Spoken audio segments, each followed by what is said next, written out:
lekcja, no i to nie kiedyś.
Hey, baby, what's going on right now?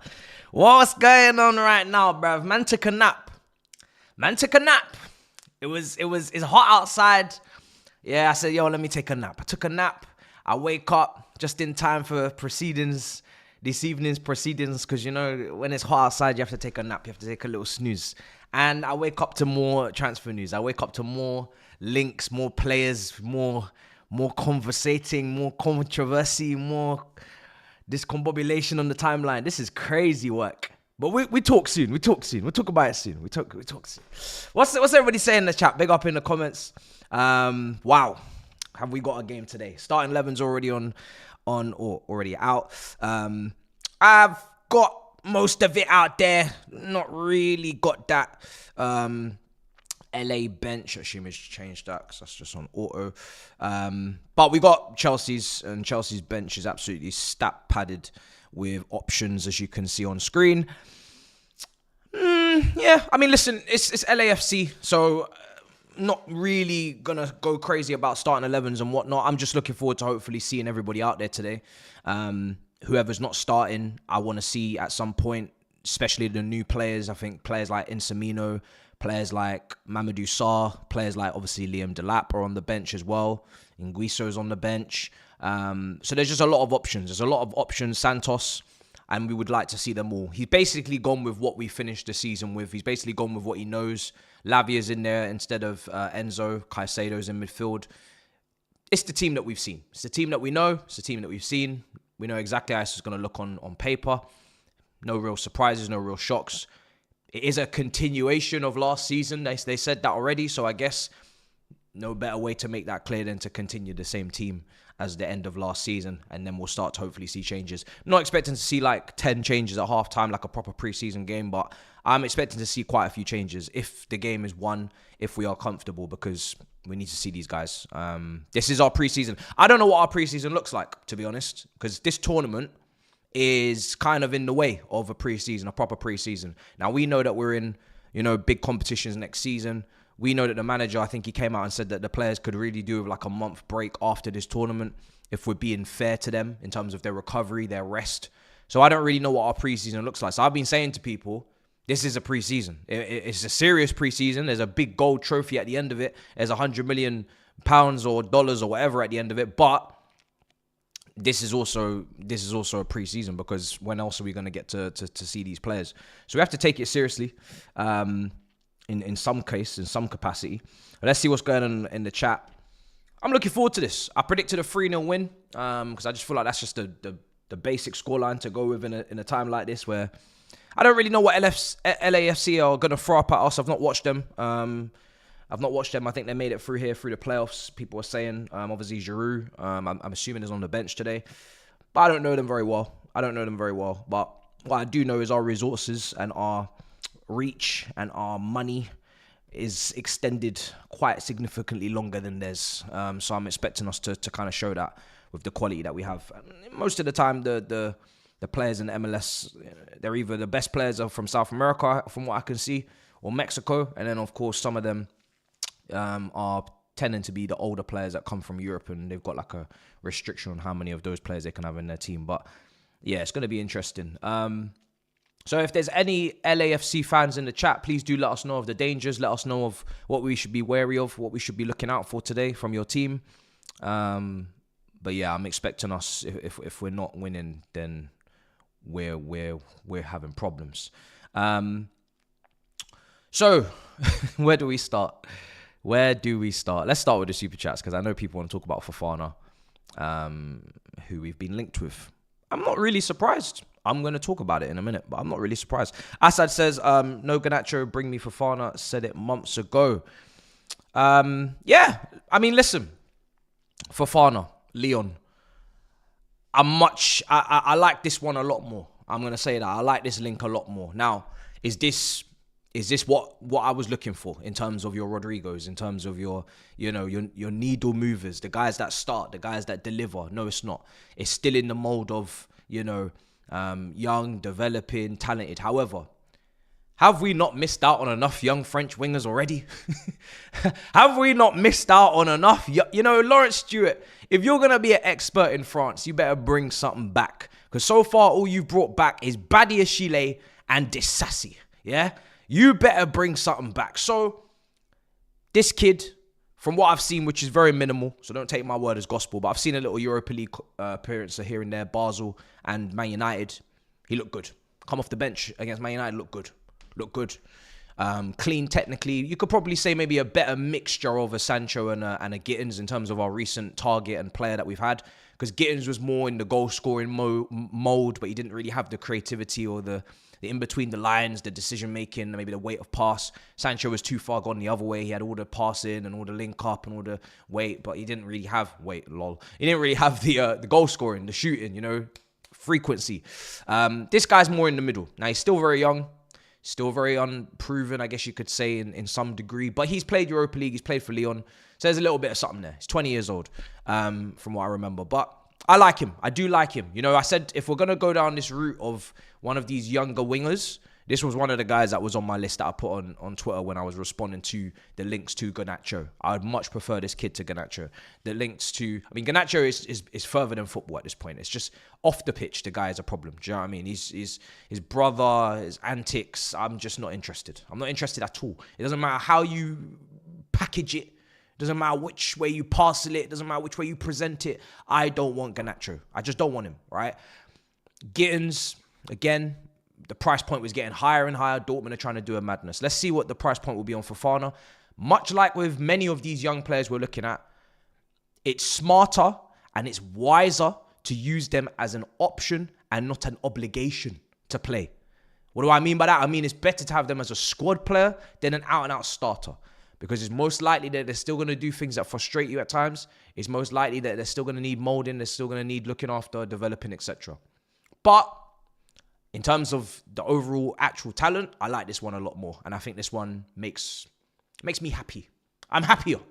I'll tell you that. I'm happier with this one. But it depends on the price. Because if this rises to 50, 60, 70 million, well, I'll be darned. The expectation is different. What we're looking for is different now. I'm expecting things that I shouldn't really expect. If we can get this at a nice, I don't know what this is going to be, 30 to 40. You know, maybe 40 add-ons. Just please keep this number low. Keep it low, please. Because that will help. You know what I mean? But let's see. But I like the kid. I think from what I've seen a little bit, he looks good. But again, I've not seen loads. I've only seen a couple of games. The couple of games I saw, he looked good. But yeah, let's see. I don't know what we're trying to do. Are we trying to make him a starter? Are we trying to make him... a bench player option, that is very important. That is very important what we're trying to do. But let's see what's going on in the comments.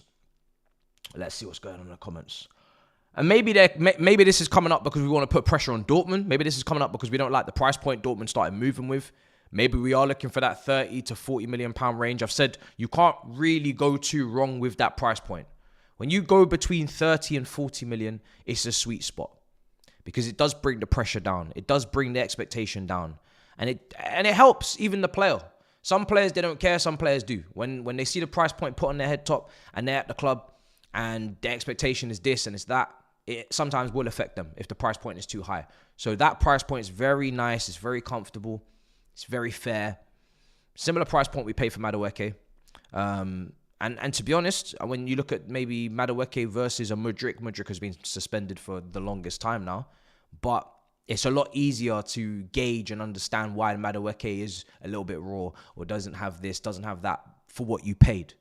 When you start getting into that 60, 70 million price range, I'm afraid it's a bit different. I need output. I need immediate impact. I need everything. You know, I need it all. That's just me. Because some people will say, oh, it's not your money, so why do you care how you spend it? Your logic doesn't really stack up. Because if I tell you we're spending 100 million on Fofana, the same money that was spent on Florian Wirtz, you're going to look for similar impact on Florian Wirtz. Whether you like it or you don't, subconsciously, that's what you're going to think. And then if he doesn't give you that, you're going to feel a type of way. So let's not pretend like the amount of money spent is not important. It is.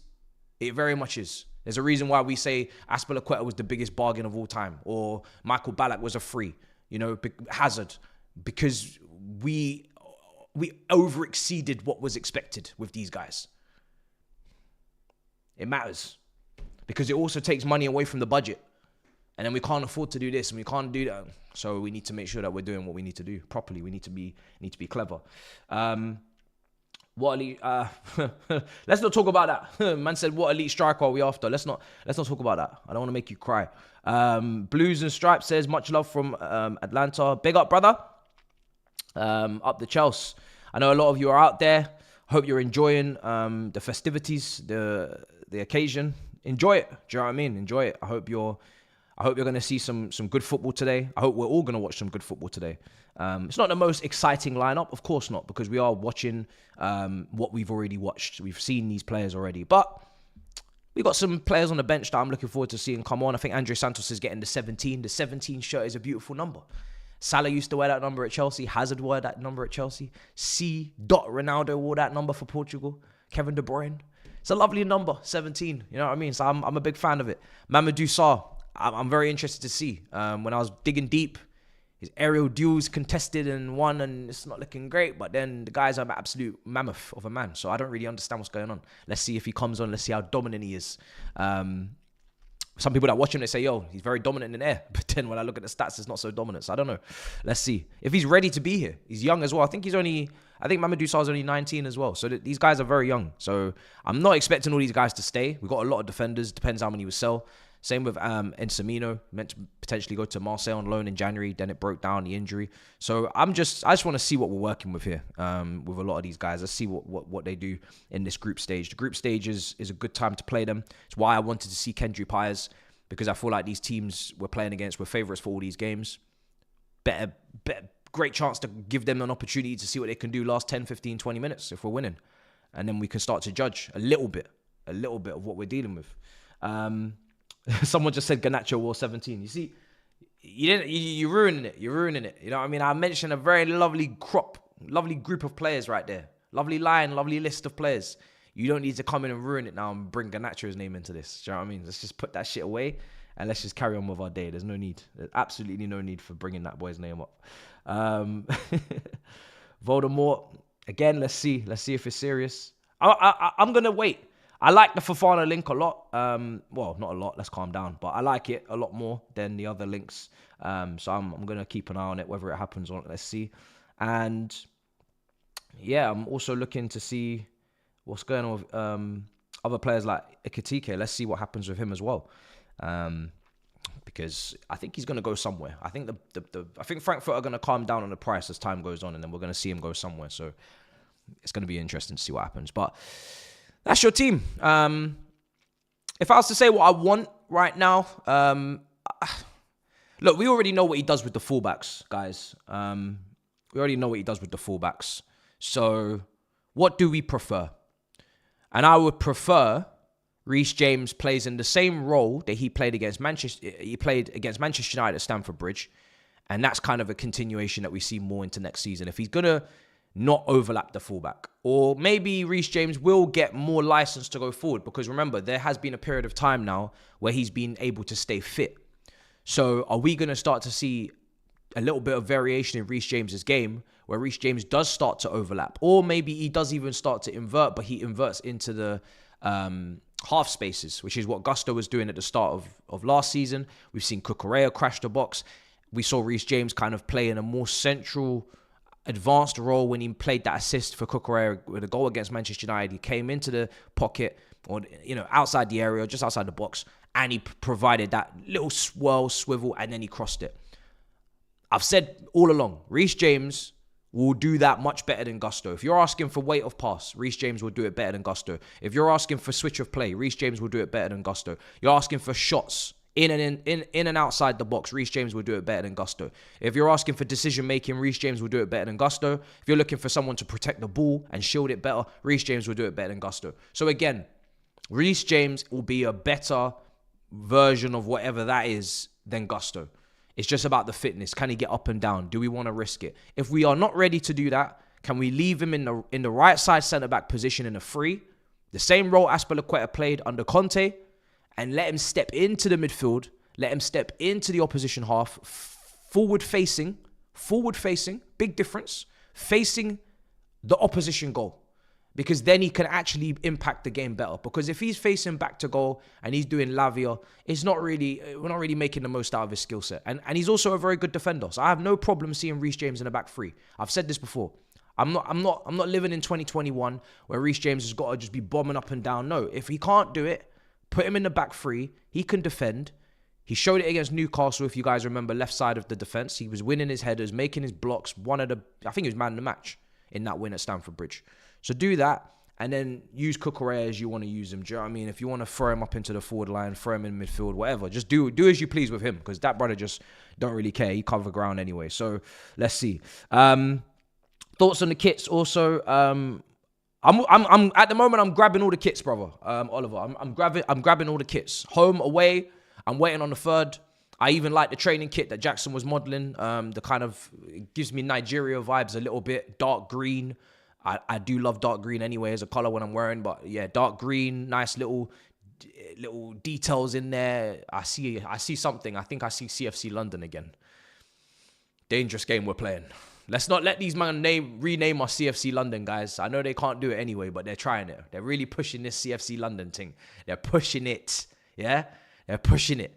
So let's just keep an eye on these brothers, yeah? Because I don't know what kind of rebranding they're trying to run right now. Last season when we lost, I said that shit was CFC London. When we won, we were Chelsea. You know what I mean? But let's just keep an eye on these buggers, yeah? Because they're doing a lot. 1 minute they're selling the women's, they're selling the hotels, selling the name. They're trying to, bro, just keep an eye on them. Keep an eye on them. You know what I mean? It's better than London Cowboys, but it's still not, it's not Chelsea. You know what I mean? So, but it looks nice. It looks nice. I'm going to be buying everything. I might do it in installments because these brothers, you know what I mean, the price point, as always, when it comes to these new bits of gear is crazy. I'm also waiting on the Jordan kit deal. And that's where most of my money was meant to be going anyway. I was waiting for the Jordan kit deal. I was waiting for the shop to open up. I can go and check out what's costing $1,000. Who's modeling that, I don't know. Maybe it will be Esteval, maybe it will be Palmer, I don't know. So I'm waiting. I'm waiting to see what's coming out. But yeah, everything looks great. Everything looks really nice. And it's fitting. Champions League level kits. You know, we're going into a serious season. Gonna have that lovely Champions League badge on our arm. Right there. It would be lovely if we could put a gold badge in the middle of the shirt. I know it was always, you know, it's not realistic necessarily. Like, we're not favourites, but we're Chelsea. Do you know what I mean? Sometimes we do just have to turn up and win, guys. Let's not lose that. I know it's not what we're building towards. We're building towards meant to be domination, consecutive titles, consecutive winning at the top level, and I'm here for it. But don't lose that element of surprise. You know what I mean? We were a lion in the grass. We would just be sneaky. Champions League win. This. Bang, bang. I don't want to lose that. Just when the rivals think we're not there, we collect something. Let's not lose it. It's an art form. It's not something to be running away from. It's very special. So I would love to be able to win this because it would be hilarious. Can you imagine if we won this? People pretend that they don't care about it right now because Auckland City's getting slapped up 10-0 to Bayern Munich. But best believe, if we're the world champions and the gold confetti's dropping down and we got that badge in the kit, people gonna care. So I would love to do it, but let's take it one step at a time. We've got to get through the group first, win today. If we do play a PSG, like I said yesterday, I would be looking forward to it. We wouldn't be favourites, but I wouldn't be running. I'd be looking forward to it for sure. LFC Sai says, Matisse, hope you're all good. I hope you don't get Fofana from Lyon. What is your thoughts on Lando? Seems like he lost confidence and making stupid decisions. I'll talk about Lando in a second, but yeah. As I said about Fofana, he does look talented from the few games that I watched. He looks like a good, really. He looks like he's got some intelligence in his play. He looks like a good winger, a young but good winger. He looks like a good foundations. I like him. He looks like he's got a bit of everything. A couple of little goals here and there. A little bit of dribbling. A little bit of nice little interlinking play. A little link up 1-2. Nice. He looks good. And I'm sure he'll work hard, track back, do all that stuff. I'm not saying he definitely does, but I'm assuming he will. And yeah, it's about the price point. Let's see what it is. But yeah, let's see. All right, we're going to keep going. Strong starting 11 indeed, as it should be. I mean, if you were to take... if you were to swap that and you were to... I mean, it should be Petrovic instead of Jorgensen, but again, it is what it is. If you were to put, that bench out there, most of it, I'm still expecting a result. You start Chalobah, you start Badiashile, you start Gusto, obviously doing what Gusto does best. You put Andre Santos in there. You put Enzo Fernandez in there. You put Liam Delap in there. Should even be putting Christopher Nkunku into this conversation, but really we know mentally he should be checked out. He shouldn't really be here. But hey, that team, if you reverse it, should still be doing business on this pitch. So it's a lot of options, a lot of depth. Obviously, some of those have got to probably go out on loan and there'll be signings, but there's a lot of depth. There's a lot of options. Is it unlimited subs? Someone's asking in the chat.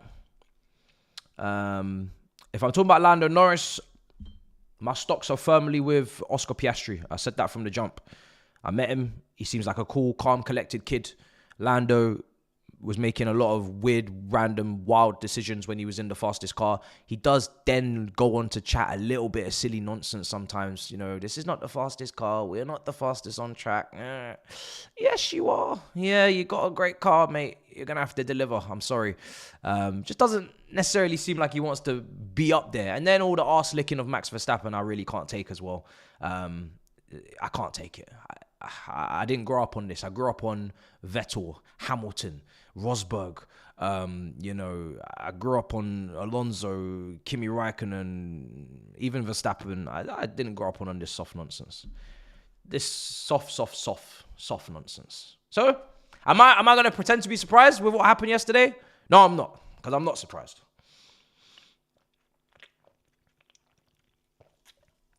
I'm not surprised. I think when it comes down to the fine margins, I do think he's going to fall. And that's okay. Not everybody can be world champion. I just don't see that nasty streak in him that I see in others. And that's what I think you need to be a world champion. You can win races being a nice guy. Being a world champion, I don't think you can be. But let's see. What's happened to Sterling? He just disappeared.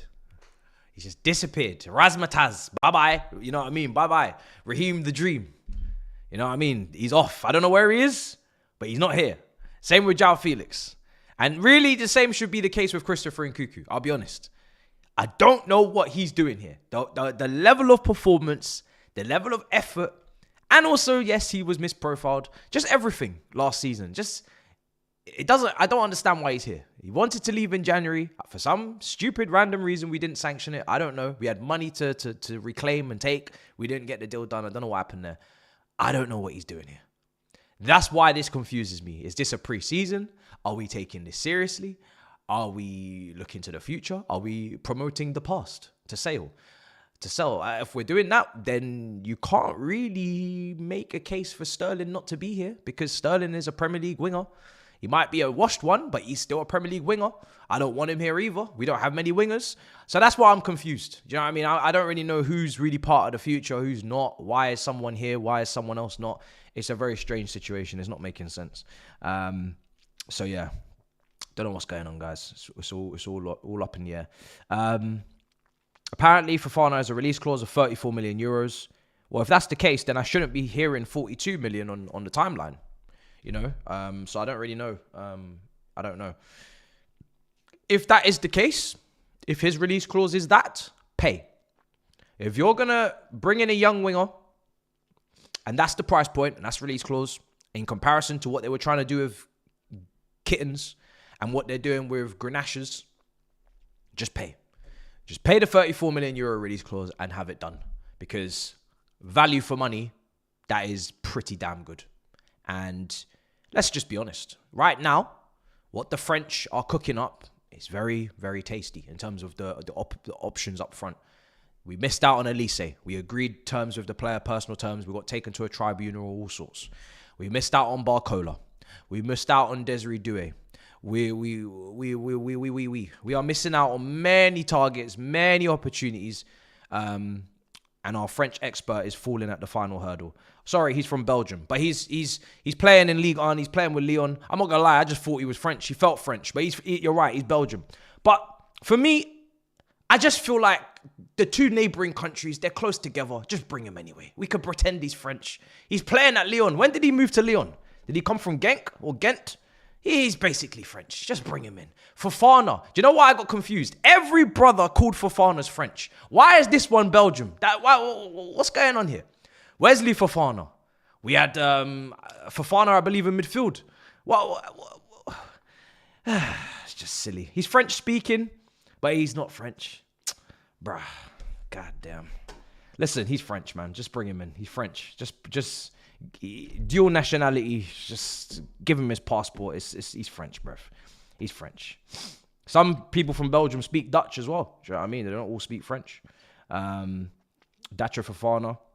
We've had a lot of Fofanas. They've not all worked out. Dacho isn't French either, to be fair. You're right. I don't know what happened to him. Someone put up a comp of him the other day. He was actually looking pretty good. But that was way back when he was in Norway. I don't know what's happened to him now. I think he went out on loan to Turkey. I've not heard about him since. People say he's got attitude problems. Some people say he's got, short temperament. I don't know. He had a little argument with his manager. I have no idea what's going on. It's mad how we just forget about these people like they don't exist. But he's still, I think, is he still our player? I believe he's still our player.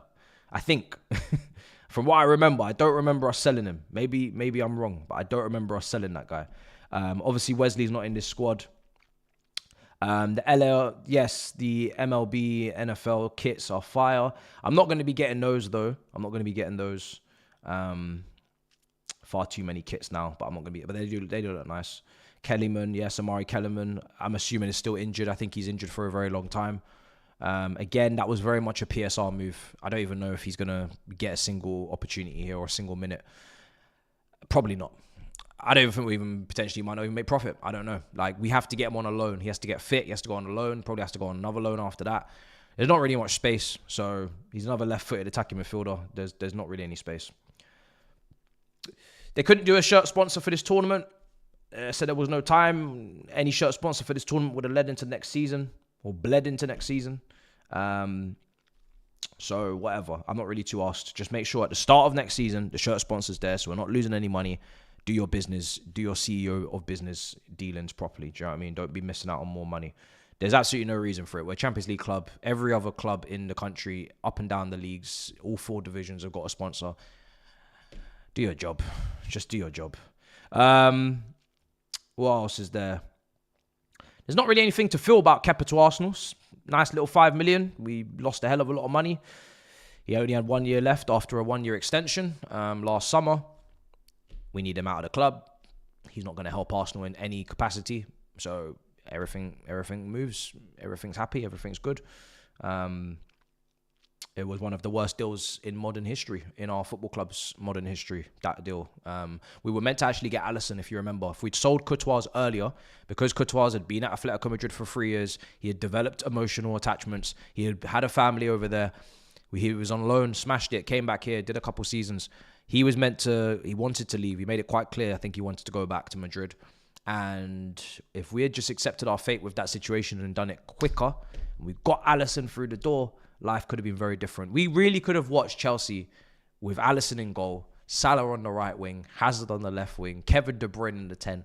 Shit could have been so different at this football club over the last 10 years. It's insane. But hey, this is football. This is football. Shit happens, but we didn't get Alisson, and then we got Kepa, and the rest is history. We have not had a top goalkeeper since. So yeah, someone just follows up saying, Marina, my queen. Oh dear. Yeah, not great business. Not great business. Not great business at all. Okay. What time is it? We're kicking off at 8 o'clock, 23 minutes left until that. Better not drop points here. Chelsea are supposed to be the team to finish above Arsenal next season.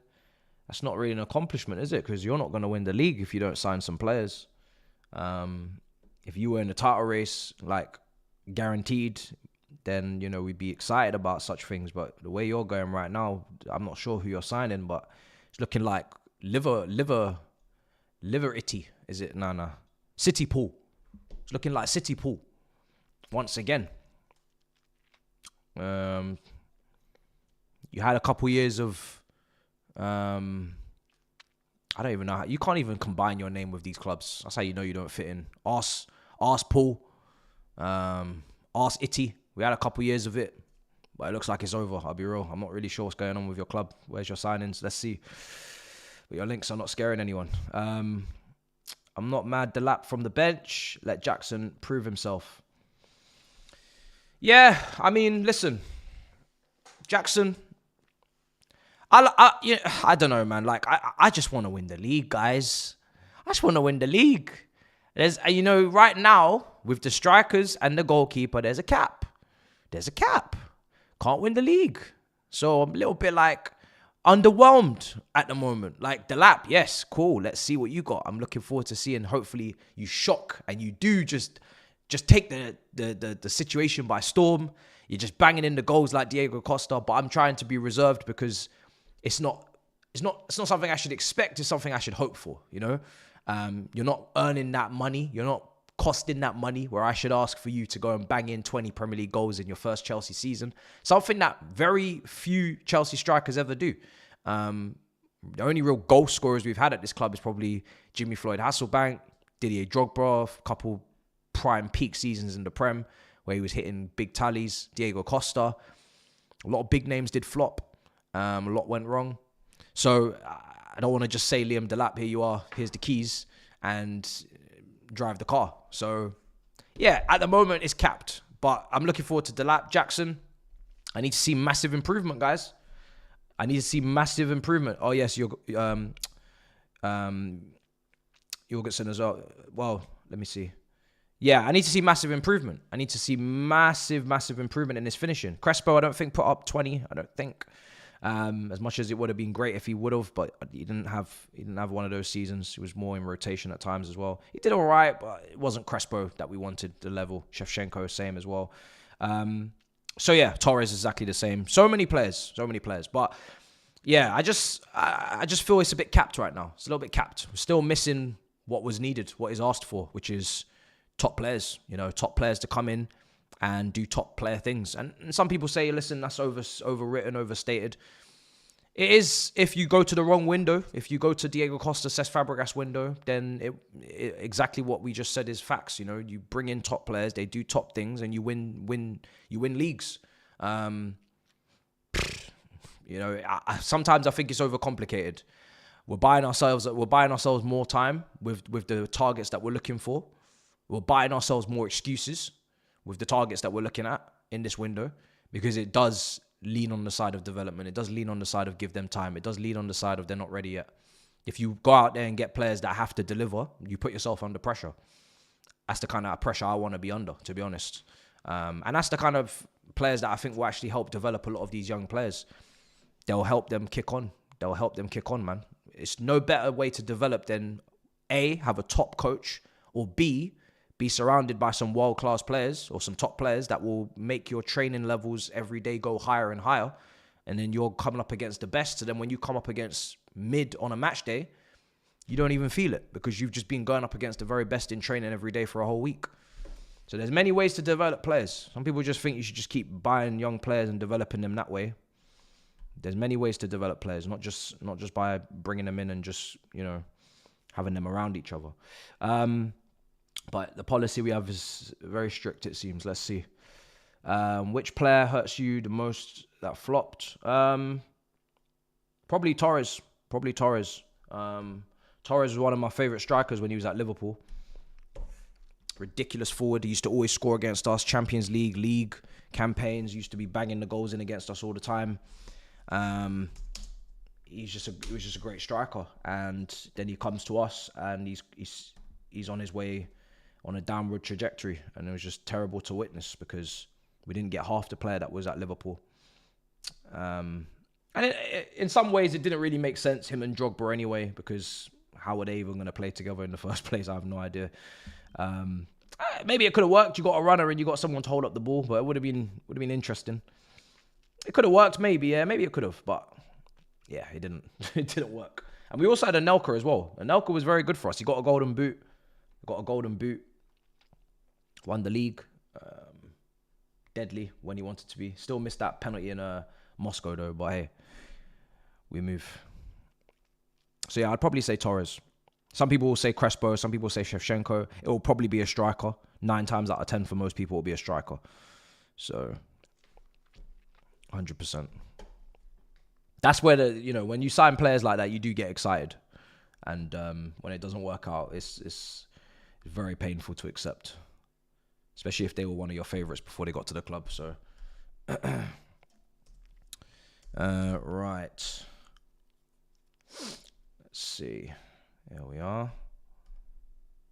This is on DAZN. If you're asking where to watch this, big up to them, to be fair, for actually making all the games free. Fair play. Fair play for making all the games free, because they didn't have to. They could have shafted us, guys, and they could have made us pay or some nonsense, some subscription, but they didn't do it. So fair play to them. John Obi Mikel, I think, is our Chelsea correspondent or commentator for this tournament. How many times is he going to mention Osimhen? I don't know. How many? I mean, do you know what with Mikel? Yeah, it must be tough. It must be tough, because he was at Chelsea in a very ruthless time. He would have felt that as a player. There was no mercy. If you didn't deliver, you're out the door.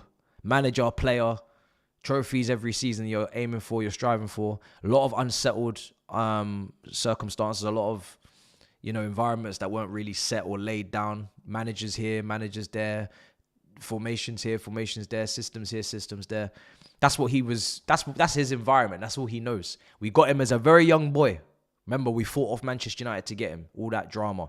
Comes to Chelsea, turns down Sir Alex. His whole career is basically at Chelsea until his 30s. And then all he knows is instability.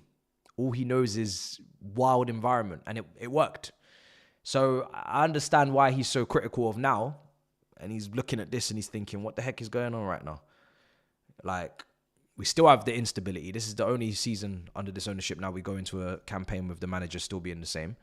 But we don't have the same ruthless, wild nature about us where we're just hunting down trophies. So, listen, Jackson, you better play well, because Mikel's going to be talking a lot. He's going to be commenting on your performances. So you better deliver. I'd like to see 45 minutes for Delap today if we can. If we can get 45 minutes Jackson, 45 minutes Delap, I think that would be good. I don't see no reason why not. The manager knows him. Some of the players know him. He should know the system. Let's get it going. Mikel is still underrated. It boggles my mind. He wasn't even that good of a and that's followed up with someone else saying he's not even that good of a player for us compared to the ones around him. Can remember him giving the ball away quite a lot and getting subbed. Mikel was a player for me that, yes, at times he could be frustrating. I do remember when I was younger cussing him a little bit, 100%. I'm not going to pretend like I didn't. I think nostalgia sometimes does make things a little bit different in our heads than what it actually was. I definitely remember cussing this guy a lot when I was younger. Whether it's him giving the ball away, getting dispossessed. But we have to remember that performance in Munich, one of the best, one of the very best. Unbelievable performance. So I feel like Mikel had very high highs, and then he did have a couple lows as well. He wasn't Essien. He wasn't Lampard. He wasn't Makalele. He wasn't Ballack. He wasn't even Deco. Deco was a baller. We just didn't get him at the right time. Obviously went to Barcelona. Then he came to us after Porto. Imagine if Deco had come to us from Porto to Chelsea. Oh, unbelievable player. And there's probably others I'm missing as well. So, yeah. But, listen. He came on, last 15, 10 minutes, finished the game, and that's what his job was. And he did a great job most of the time. SEM was unbelievable. SEM was unbelievable. I was asked the question today. If I could go back in the past players, and I could have 11 of the same player on the pitch, I chose Essien. If you give me 11 Essiens, we're cleaning up. The guy could defend. The guy could attack. The guy was strong. The guy was quick. The guy played right back, played a bit of centre back, played obviously centre midfield, played DM, can shoot. Unbelievable. So well-rounded. So yeah, for me, SCN was top tier, man. Top tier. Games on Channel 5 as well. Okay. So we got on Channel 5, we got on the Zone. Got options today. Swiss Army knife. Oh, man. The injuries killed him. Unbelievable footballer. So good, man. So good. The only moment, and it was the same game where he did an absolute madness. That left foot volley at home to Barcelona, if you all remember it. The greatest goal scored at Stamford Bridge. I don't want to disrespect. I'm sure I'm disrespecting someone else, Hazard, Zola, but, you know. They say it's the greatest goal scored at Stamford Bridge, and I'm not going to disagree. Because when I watched it, I said, wow, that was an unbelievable goal. Left foot, volley, off the bar and in. Big occasion, semi-final. The only thing that let him down was just not clearing that ball. I remember it in the 90th minute. He just gave it a swipe. And it was a little bit kamikaze. It was a bit hectic, a bit frantic. If he had just settled himself down and just got a clean swipe at that foot, a clean connection on that ball and cleared it properly, it would never have fell to Xavi. It would never have fell to Iniesta. It would never have ended up in the top corner. But we should have had about 5 penalties that day. So what can you do? Yes, if we're talking about the greatest goal for us scored in our kit, then SCN. If we're talking about opposition and we go Ronaldinho, the flick, Barcelona again. I think it was a quarterfinal. I can't remember. But unbelievable finish from Ronaldinho. Yeah, what a player.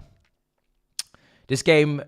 this was the game to rotate if Maresca was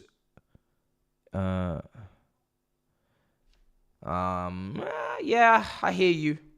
I mean, listen, let's see. I think the best thing we could do right now is just get the 3 points on the board. This is a game that we should be winning.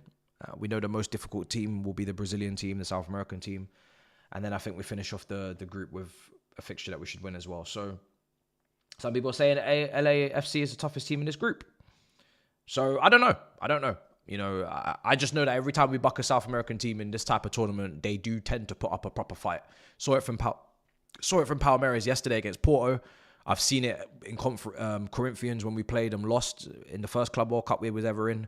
I've seen it when we played the Club World Cup last time, when we played a South American team there as well. It was a fight. So every time we play South American teams, I see a struggle.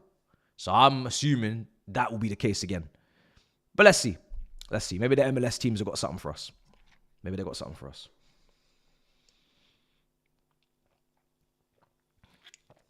But it is the most familiar to the manager. It is the most familiar. And like I said, we know exactly what we're getting today. It would have been nice if we had a left winger for this game. Yep, 100%.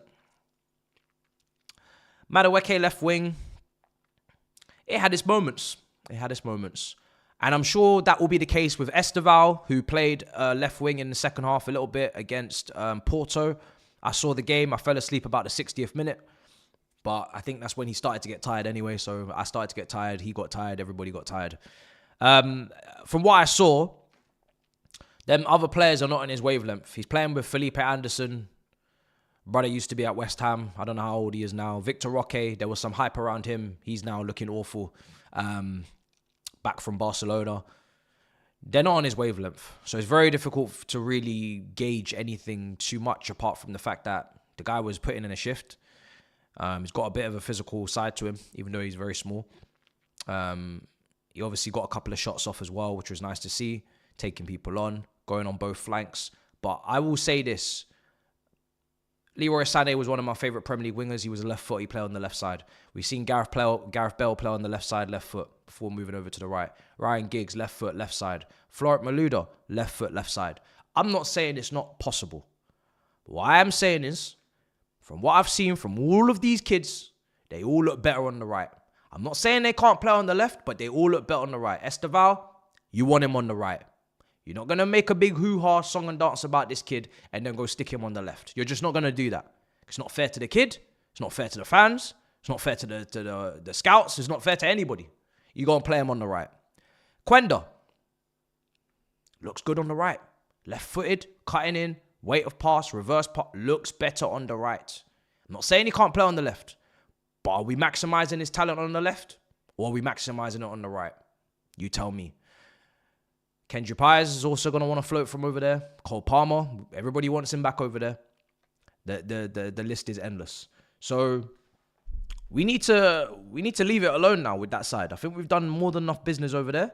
We need to try and get some players for the left, because I don't want to see us shoehorning these talented young players on the left and expecting to get the same level of excitement. You might stifle them a little bit. You might limit them, cap them. Same with Madueke. Probably Madueke highest ceiling is off that right as well, and we had to use him on the left a little bit, and it was decent, but it wasn't anything to be going too mad about. The players are walking out right now. It feels like some FIFA Ultimate Team, I don't know. It feels like some pack opening right now. Chelsea are doing a pack opening. We've just got Tosin in the pack opening. We've got Cucurella to begin with. Now we've just got Pedro Neto in the pack opening. We just got Levi Colwell in this pack. Let's see who we get next.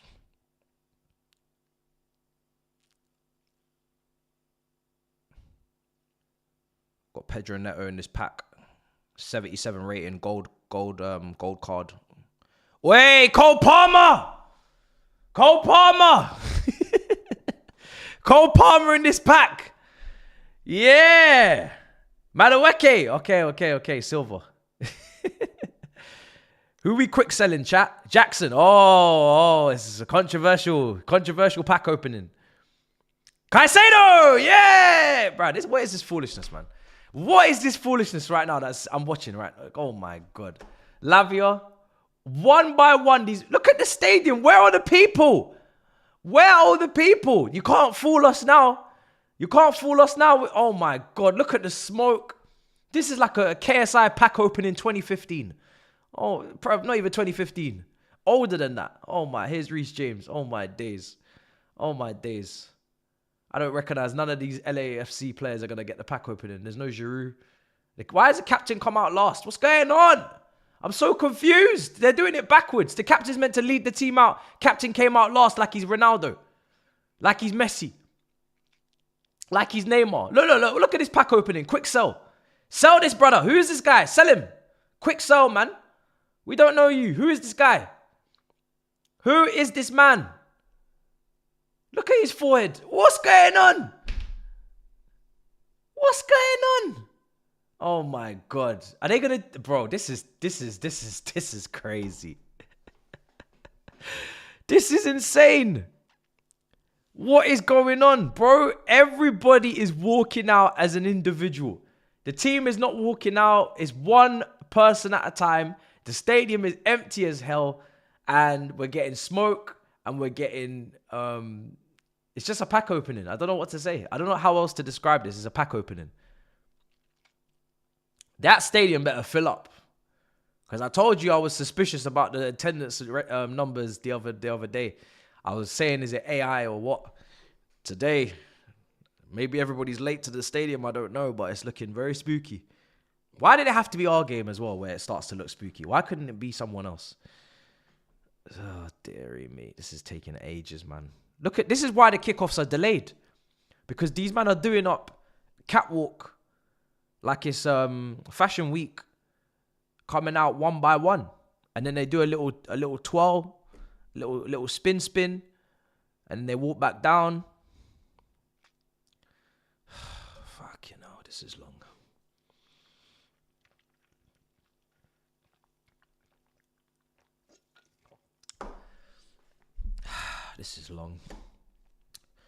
This is long.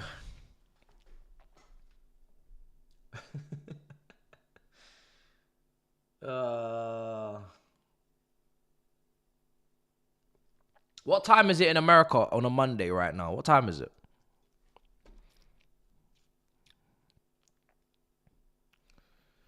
What time is it? It's 3 p.m.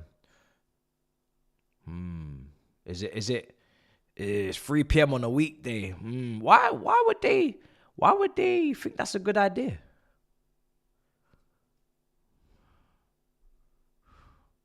Why would they think that's a good idea? People at work. People are picking up their kids from school. Why would they think this is a wise idea? Look at the fucking stadium. Oh my God. Why did this have to be our game? Now they're going to twist the narrative. They're going to make it something that it's not. Oh my days. Why did we have to be the first weekday, 3 p.m.? People are still at work, typing on their computers, sending their emails. Look at the state of it, man. Look at it. Look at all the empty seats. Oh my God. Oh my God. Oh, this is a disgrace. It's 3 p.m. on a Monday. What are we doing right now? Oh my God.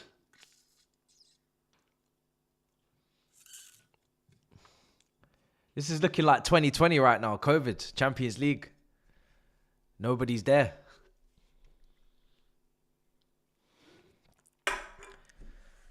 Oh, this is going to be a nasty agenda everybody cooks up now on the Big Six. They're going to be, Big Steve's going to be like, see, I told you ain't got as many fans as us in America. Oh, brother. 3 p.m. on a weekday. 3 p.m. on a Monday. Not even a Friday, a Monday. It's the first day of the week. No one's getting off early on a Monday.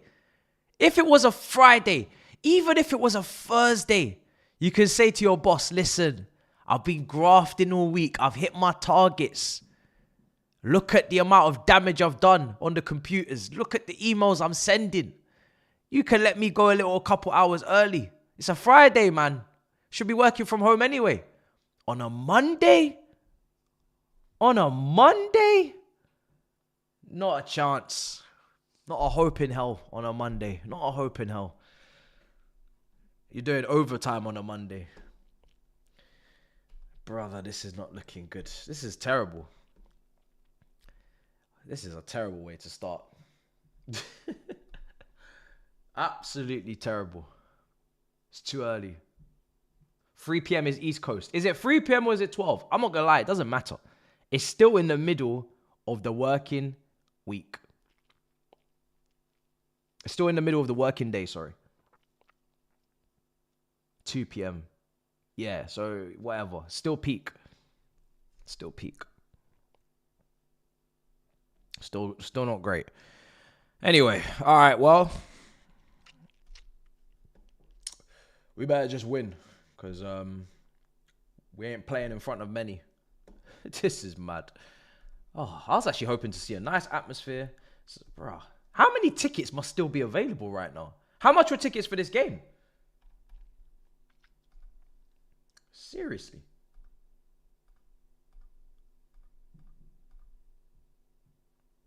It's mad. Anyway, we're going to kick off, guys. We're going to kick off.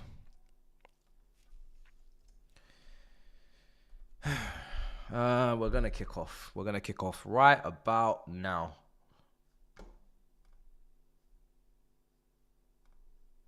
Come on.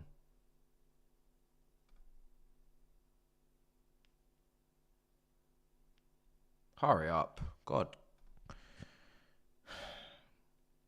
Okay, there we go. All right, we've kicked off. Do you know what? Yeah, I've got to change that now because that's delayed by about 30 seconds. Chelsea versus LAFC. This is insane. The amount of empty seats. I don't know how they're going to try and dress this up on the TV. I don't think they can. They're cooked. They're not going to be able to dress this up.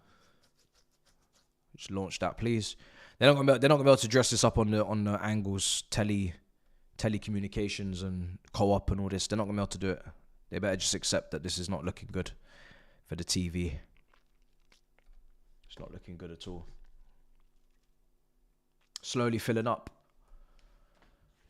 Let's see. It's gonna have to be more than slowly. It's gonna have to fill up more than slowly, bro. It's gonna have to fill up quickly. It's gonna have to fill up very quickly, cause yeah, it's a lot. It's a lot of empty seats. But anyway, We're here for the 3 points. So at the moment, LAFC in possession. At the moment, LAFC in possession.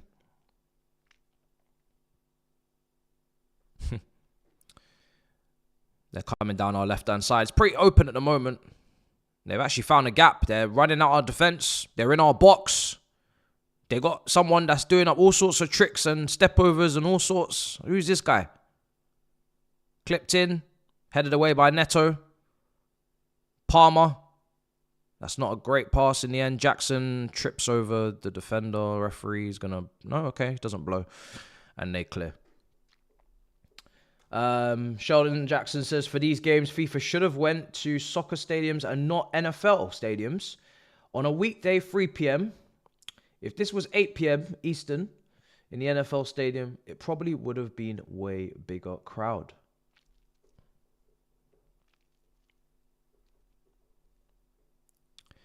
Yeah. Well, they've got a lot to learn. That's all I have to say. Because some of them prices they were putting up at the start, foolish. Pure foolishness. Right.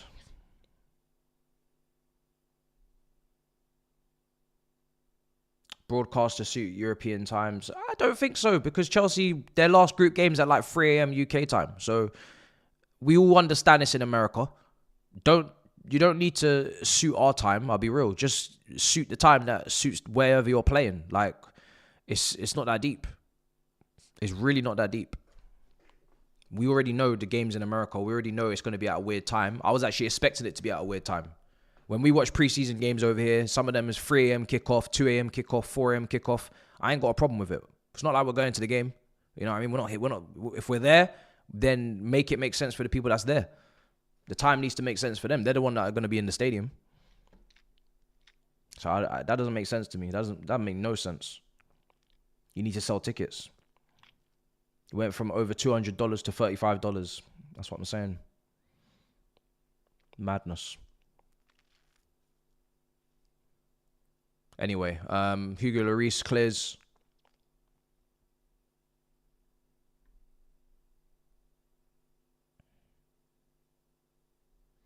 Time to speak about the World Cup. It might be grim. All I know is they got a lot to fix. They got a lot to sort out. Right side. These guys look like they're trying to show something today. Switched. Reece James. Neto. Lavia. Cucurella, loads of space. This pitch feels massive. Here's Madueke running at the defense. Madueke looking for Jackson. Just shoot. First time. Jackson. Oh. Straight at the keeper. He's got to start getting his shots off quicker. He done well there to try and spin, but then he's on the ground. He's falling on the floor. This is where Delap's going to show him up, because Delap's going to release his shots a lot quicker. Left foot, right foot, he's going to release them. He's not scared to use his weaker foot. He used his weaker foot in a game so often one time. I actually thought he was left-footed. And then the chat was like, actually, that brother's right-footed. I said, say swear. Because that level of confidence and, posture with his weaker foot, I thought he was left-footed. But he's going to release his shots. He's not going to be trying to twist in and out, trying to always get back to that right foot. Jackson's got to get more comfortable shooting on his left foot when he needs to. Definitely a big weakness of his. Or shooting in general obviously needs to be better. Here's Lavia, Caicedo, Palmer. He's picking up in that right space. This is the first time we're seeing Cole Palmer in a number 10 shirt as well. It does look wonderful. It looks wonderful. Cole Palmer wearing the number 10. Looks fantastic. Suits him. Makes sense. Here's Lavia. Palmer. Oh, unlucky. Caicedo. He's in the face. Palmer. Yep. Press high. Jackson. Unlucky. We pressed very high there, and then he got the ball in a good position. But yeah, this pitch looks massive. Are these meeting FIFA regulations? This pitch is huge. It feels huge anyway. Maybe it's the camera. It's probably the camera angle. Neto, James, Neto, pop it, lovely. Caicedo, starting to settle ourselves down now. Switch. Madueke.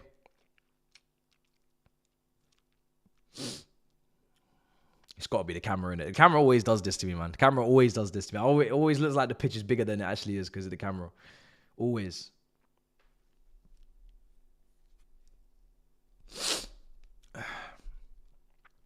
At the moment, Reece James is playing in a back three, which is nice to see. Cucurella is kind of making those runs like we mentioned earlier into those little off-the-ball runs, off the striker, in behind. He's just tried to make one there. Lavia's actually shockingly been dispossessed and then won it back in the midfield. Doesn't usually get dispossessed, but he's managed to make it work. And now I think he's going to get a free kick as well.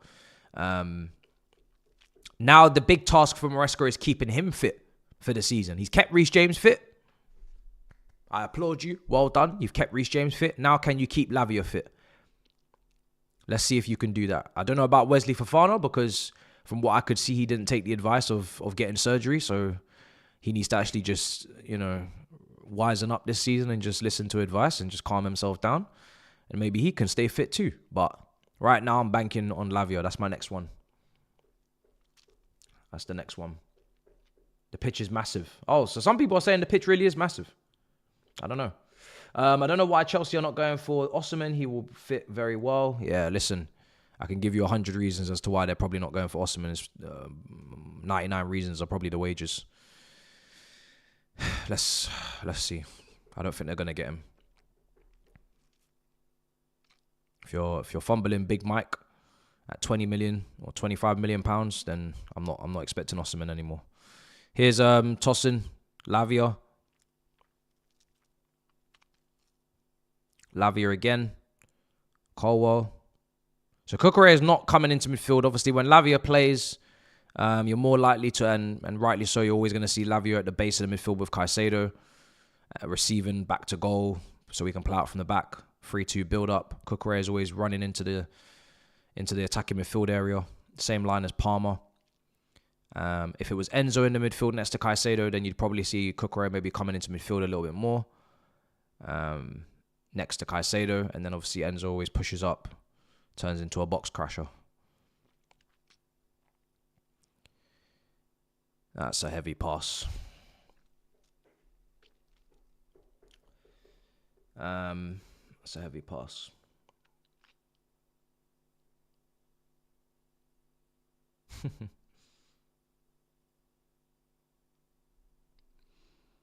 Pitch is massive.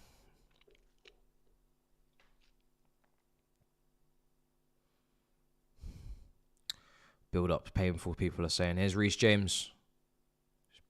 Out wide to Jackson. Jackson holds it up. Does well. James again. Palmer. Turns. Bro, this number 10, bro. Bro, this looks so good. I need him to find his joy again, like the season before last. Oh, he should have done better there. Should have done better.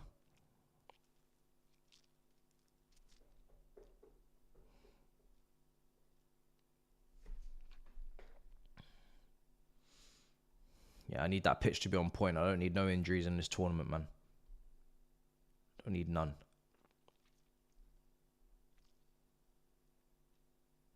Yeah, Delap will get minutes. Don't worry about that. I'm pretty sure he'll get minutes.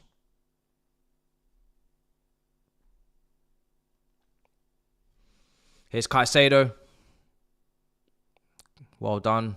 Madueke.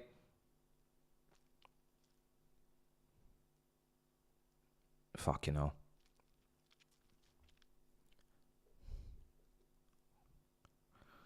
God damn, that was bad. That was rough.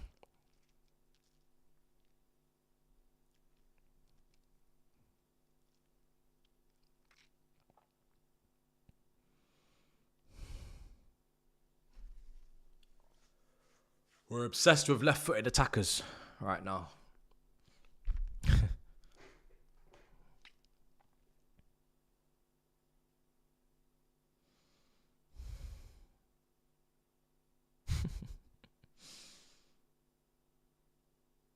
Batteries ain't charged.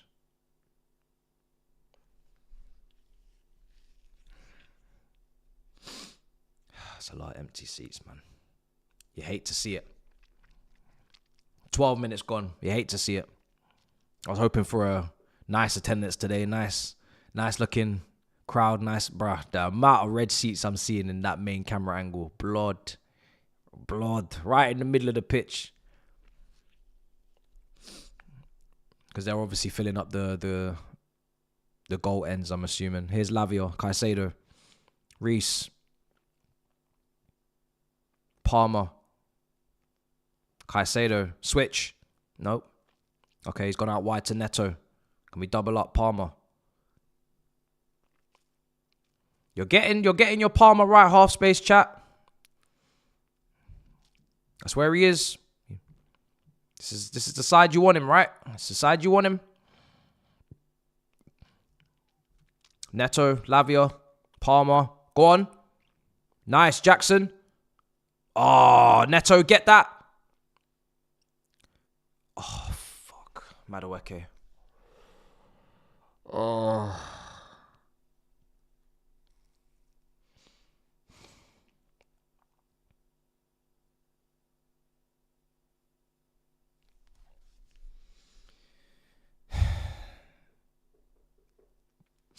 Thoughts on Liverpool's transfer business?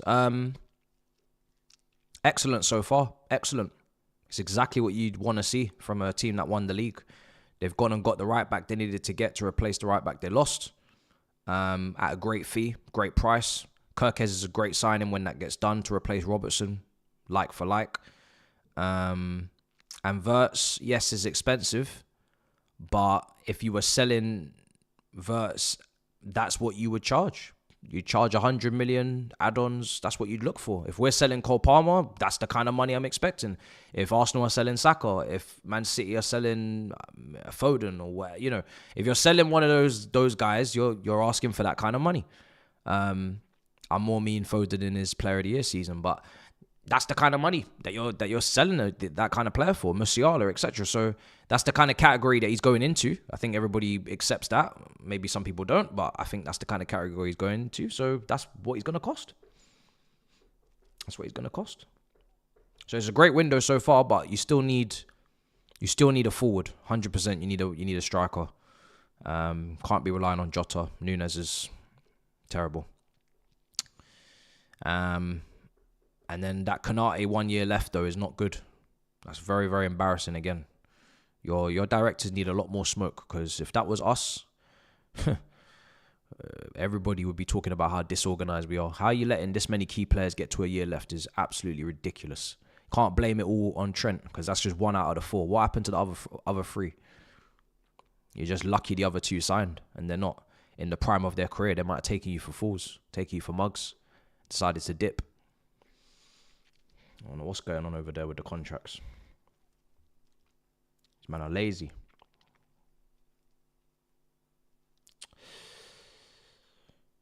People are not happy with Noni's performance. It's not been a great performance on that left wing. I remember when I was out in Poland for the Conference League final as well. He played pretty damn poor in that game as well. So, yeah. Hit and miss. A lot of misses recently. Here's Lavia. Our wing pairing is very uninspiring right now. It's very uninspiring. Considering the wingers that are out there in the world and how much we've spent, our wing pairing is very uninspiring. You look at Elise's, you look at what they can do on the ball. You look at Kvaratskhelia, what he can do on the ball, both feet. You watch our wingers, and it's understandable if you shed a tear. It's definitely understandable if you shed a tear when Madueke is getting dispossessed or Neto's running with his head down. It's definitely understandable.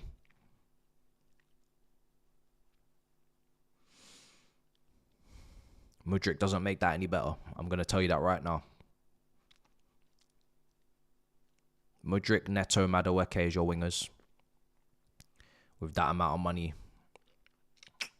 Yeah, it's not nice. Here's Jackson. Madueke, can you do something? Oh, saved. Palmer, blocked.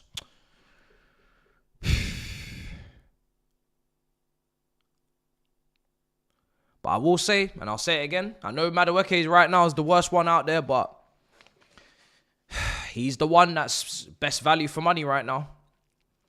The other two cost 60 plus. He's cost 30. He's the only one giving you value for money based upon last season.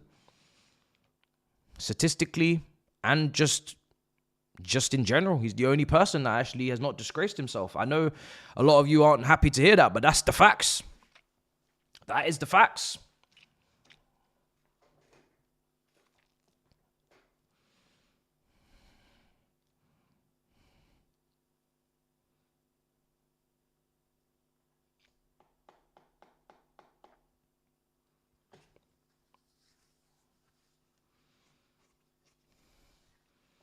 And Sancho doesn't make it okay either to you in the chat. Just because the quality on the wing is not great doesn't mean Sancho is the solution. If Sancho is your solution, then again, you're not aiming high enough. I just told you Kvaratskhelia. I just told you Elise. I just told you players that are delivering at the top level in Champions League, winning titles, and you're talking about reviving Sancho. So this is what your problem is. You're not thinking straight. If you want to give Sancho 250k a week to be an option and sometimes be good and sometimes be ineffective, that's your business. I'm not in that. It doesn't matter if he's an improvement. When the standard is not high enough, the improvement is not necessarily good enough either. If I told you you're having a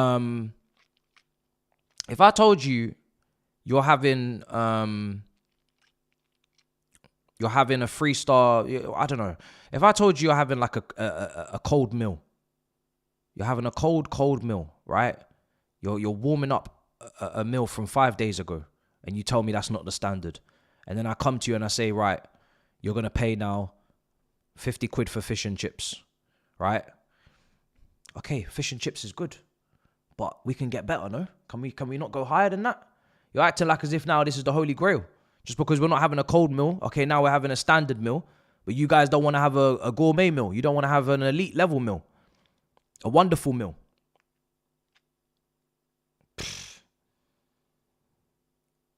Like now you're just happy for a warm meal. Now you're just happy for a semi-hot meal.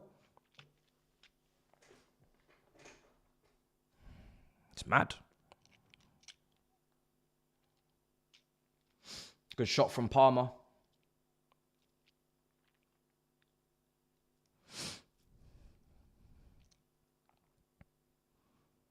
I think it was deflected. It was, yeah, way deflected over the bar.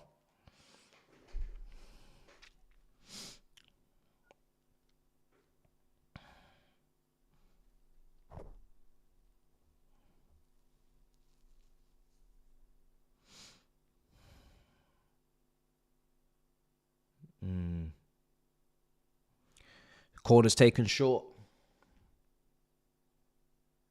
Neto blocked.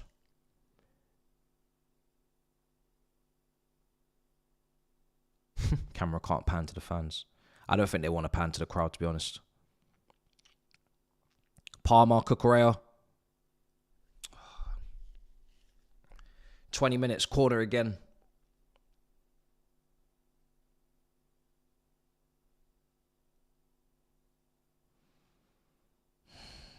It's taken short, Madueke. Palmer. James, let's get a shot off. Blocked. Cucurella is going to hunt it down and out for a throw-in.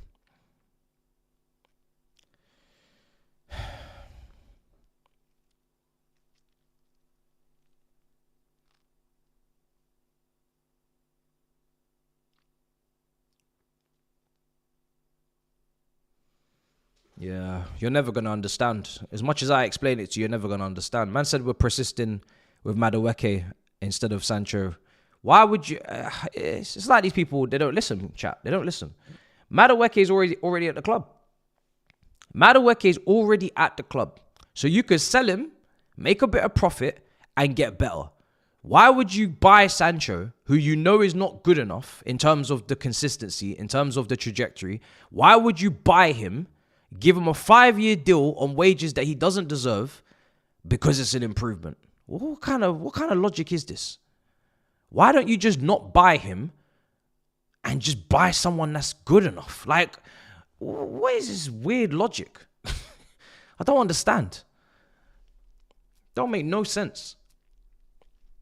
Man said, let's just buy him because he's an improvement. How about you just don't buy him and get someone who's actually the level? How about that?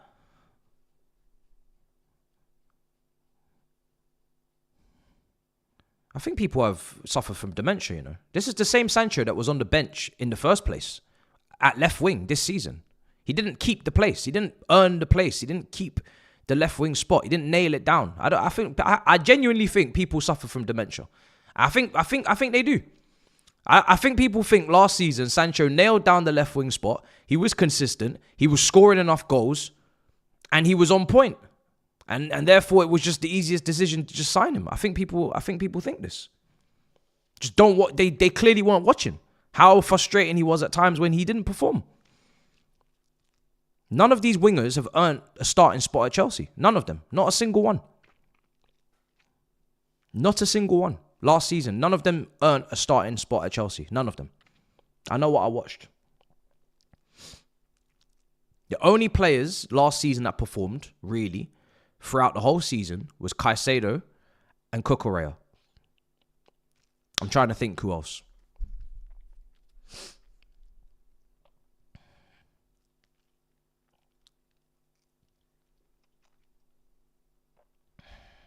Enzo Fernandez, yeah. Enzo Fernandez was our third best player. And that's it.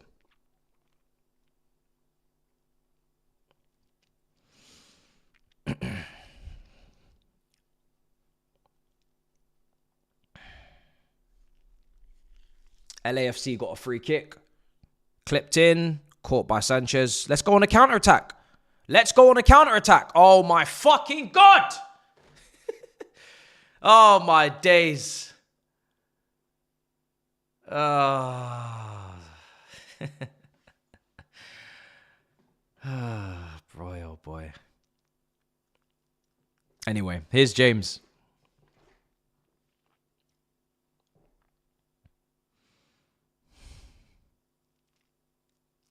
Yeah, I didn't get the whole Bettinelli thing. I really couldn't care less. It doesn't make any difference to my life. Bettinelli, I don't think played a single game last season. He's a third choice keeper. Just replace him with, I don't know, Tim Howard or Mark Schwarzer. Replace him with one of them, man. Do you know what I mean? I don't give a damn. Camaraderie and all this. Brother, I don't care, man. We're not paying you to be friends with people. Are you a real leader like that in the dressing room? Probably not. Probably not because, you know, kind of haven't really done anything at the top level to be leading anyone at this club. So not really asked. Not really interested. Not going to lie. Got bigger fish to fry in terms of problems at my club than Bettinelli going. Here's Colwell, Caicedo. Right, let's keep possession now. Let's turn it back. Bruv, Tim Howard, bruv.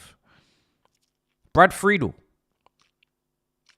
Ben Foster. Bring him out of his YouTube channel. Bring him in. This goalkeeper, this third choice keeper will never see the light of day. Unless we have that crazy season we had in, I think it was 07-08, where Petr Cech got injured, Kudicini got injured, John Terry had to go in goal. I might be getting my year wrong. Hilario was absolutely awful as a third choice, but hey, that's why he's third choice. And that's it.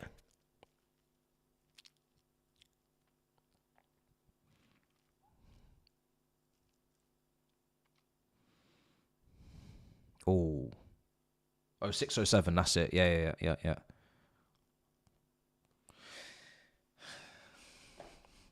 That Man United three-peat was hard, man. That was hard to watch. We had a great team as well. So to let them do 3 in a row was painful.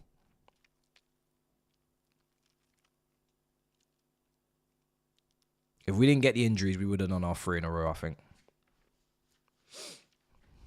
We had a bad season for injuries. Here's Tossin. Brother, I'll be the third choice keeper. 100%. I'll put some gloves on. Here's Caicedo.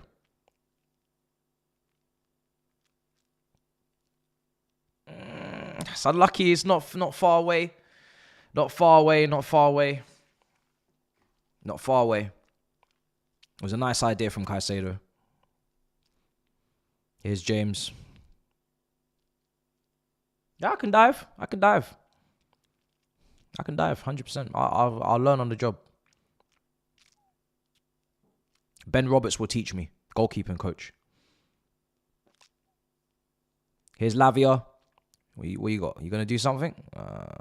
Lavia don't really go for the long ranges. I've seen he's a short range passer. He likes them little ones around the corner. Here's Caicedo.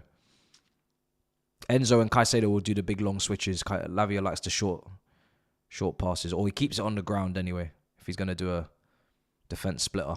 Caicedo, Lavia, nice, lovely. Cucurella, go on. Palmer, what you got for me, sunshine? Neto.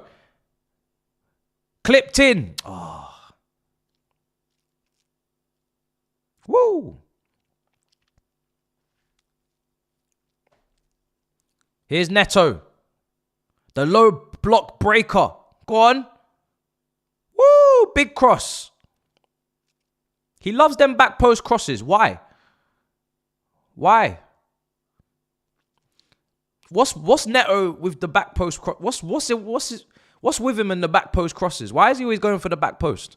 I'm confused. It feels like 8 out of 10 of his crosses off to the back post. I don't know why. Who's back there? That's so appetizing for you to be crossing over there. Like what's the deal? Are you seeing something I'm not seeing?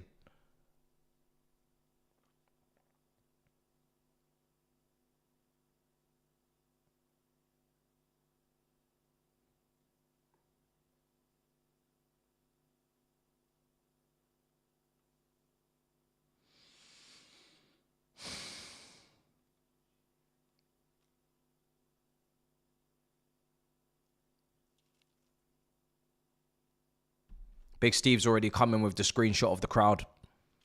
Prepare for the worst chat. Here's Palmer. Madueke.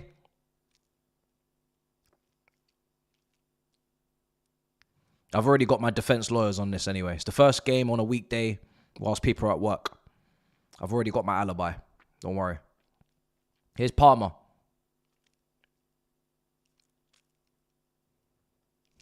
When do Man City play?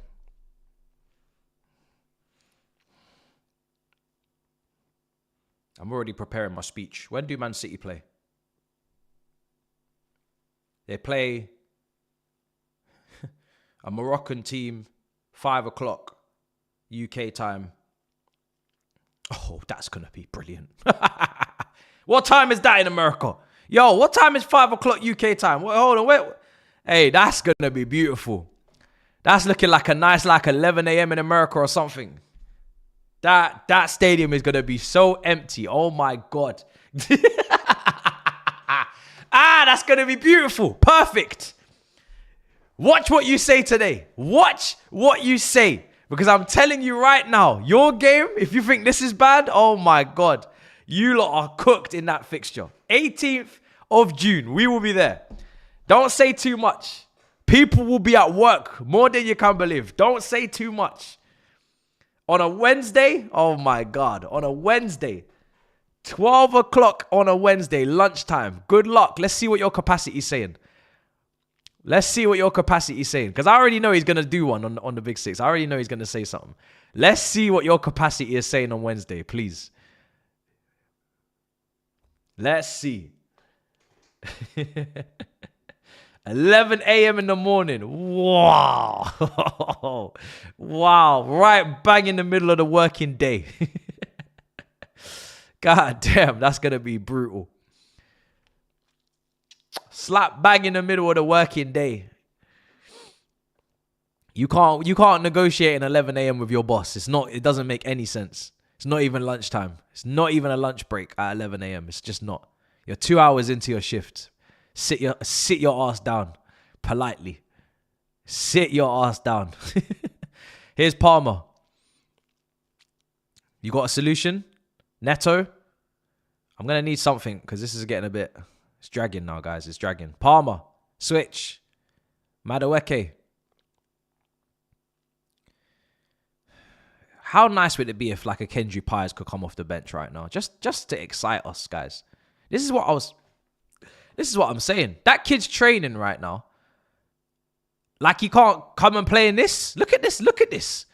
You're trying to tell me Kendry Pires can't come and get some minutes in this team right now? This is nothing special we're watching. We need to give the kid an opportunity to come and showcase what he can do. Excite someone. This is nasty work. This is very nasty.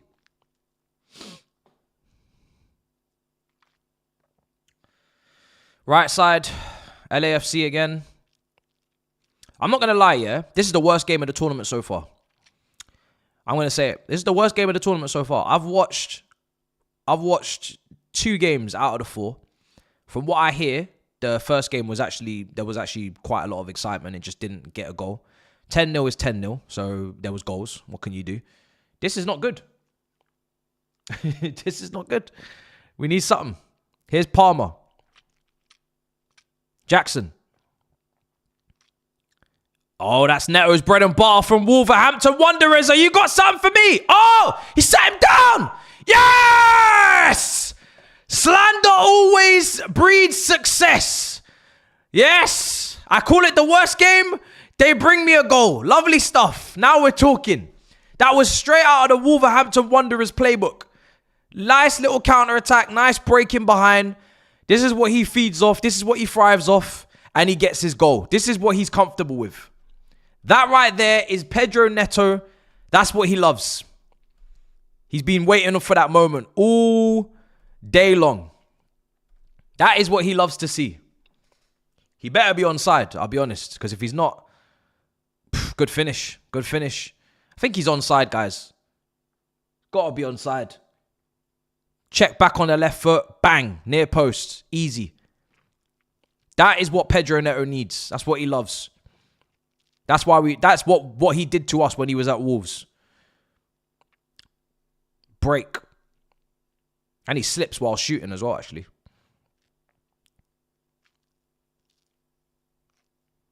I don't see any issue with that goal. I don't see no issue. 1-0.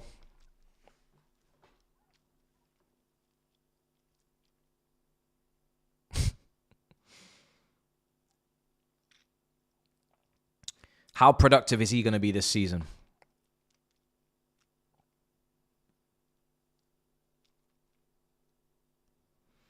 He's got to be like the Willian of this team. He's like a wing back. There's that type of winger. He's never going to be like necessarily a joy to watch in terms of the swagger. But if he can put some numbers up, then at least we can leave with something. Assists, the crossing, it's all down to whatever we've got in the box, and the finishing, it's really down to the amount of scenarios we can put him in that are just like that. You put Pedro Neto in those scenarios that we just gave him there, then we're going to see more goals, because that's what he was doing at Wolves. If you don't put him in those scenarios and it's low blocks and he's on the touchline, then he's not going to score any goals. So let's see. He's had a couple of nice finishes last season. Yellow card.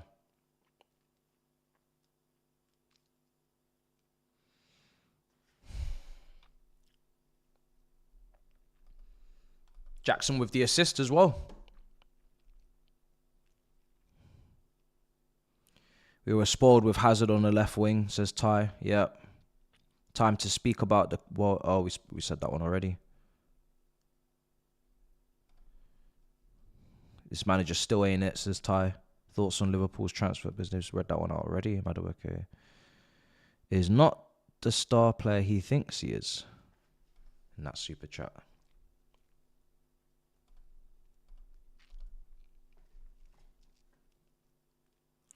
I want my attackers to have confidence. I'll be honest. If they don't have confidence, then they're cooked. We had it with Alvaro Morata. He didn't have any confidence. It was clear. Didn't have the personality to play for Chelsea. And he was god-awful to watch. Sulking, walking, moaning. Just terrible to watch. So I don't mind my players having confidence. If they think they're better than they are, it's better than them thinking that they're not as good as they need to be, you know, whatever. So I'll take the confidence. But that was a good finish. Hugo Lloris. Yeah, it was never offside. Never offside. Right, LAFC have got a free kick now on the edge of the area. Sanchez. Flappy.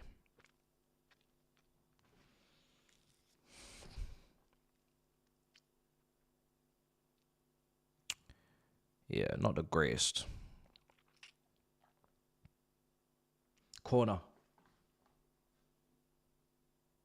Who might get on the back of the new shirt? Sometimes I get a name, sometimes I don't. It's more likely to be Palmer 10, if anything. Cleared. Maybe Andre Santos, to be fair. I've been doing so much propaganda. You know, it's only right. Depends how. Is it going to be the full name, Andre Santos? I think I'd prefer that as well. I want the whole name there. So that he's a contender as well, to be fair. He's a contender.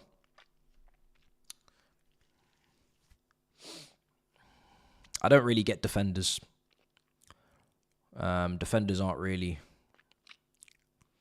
They're not really shirt sellers. Just do your job. I want someone exciting back there, you know, someone that's going to do something different. Difference maker. Goal getter. Chance creator. The back of the shirt is for dreaming.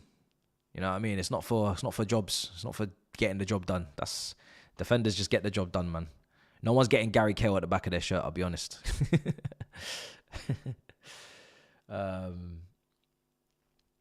Palmer, Santos, or even Esteval, because just why not, innit? But it depends. I don't know what number he's getting, and yeah, I feel like he's just too early for him to get the name on the back. I would just do it as like a risk. That would be my risk. And if it works out, then I'm a genius. If it doesn't work out, then I look like an idiot.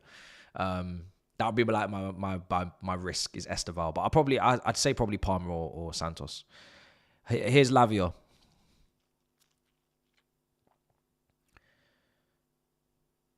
Neto.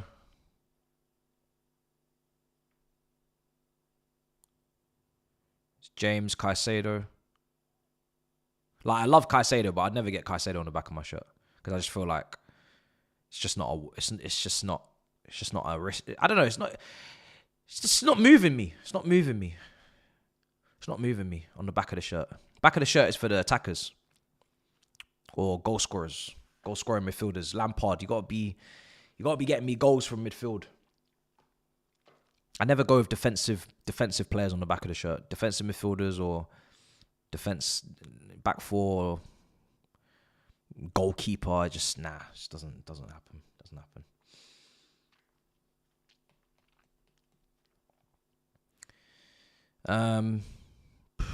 They're trying to counter Cucurella. That was actually a decent ball. You disappoint me. I've never got a goalkeeper shirt in my life. Back post and slipped. Cleared. Lavia. Free kick.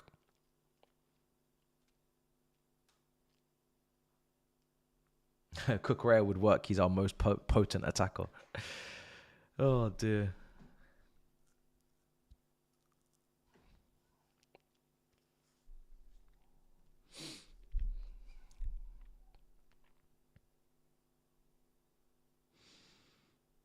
Palmer's not sharp. No, I'd like him to be sharper.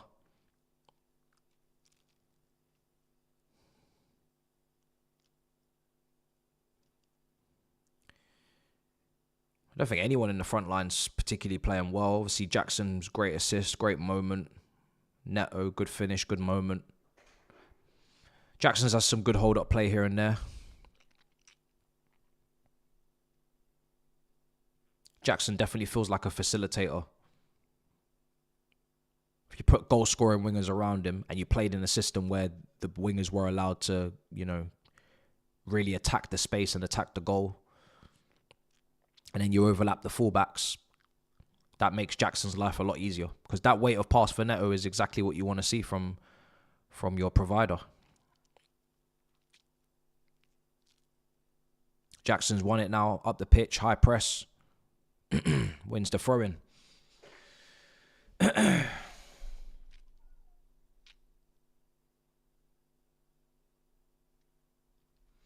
If you could get one player from Bayern, Elise, one player from Barca, excluding Yamal,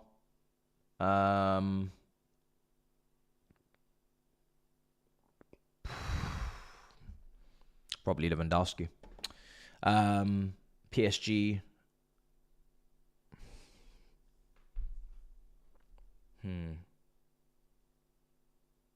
Probably Doué. I like the bravery in his play. I like the little bits of skill. That Champions League final was massive for him. Yeah, I did enjoy Doué's performance. I feel like I'm investing by getting that shirt. Here's Caicedo, Cucurella.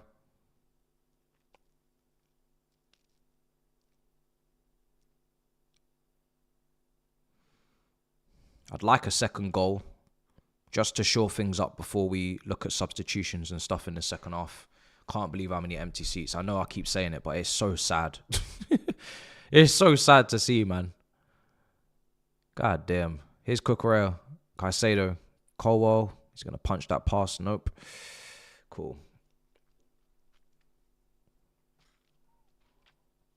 Yeah, probably Dembele, close second as well. I know it's 3 p.m. on a Monday. It makes perfect sense. But it's still sad to see. Here's Palmer.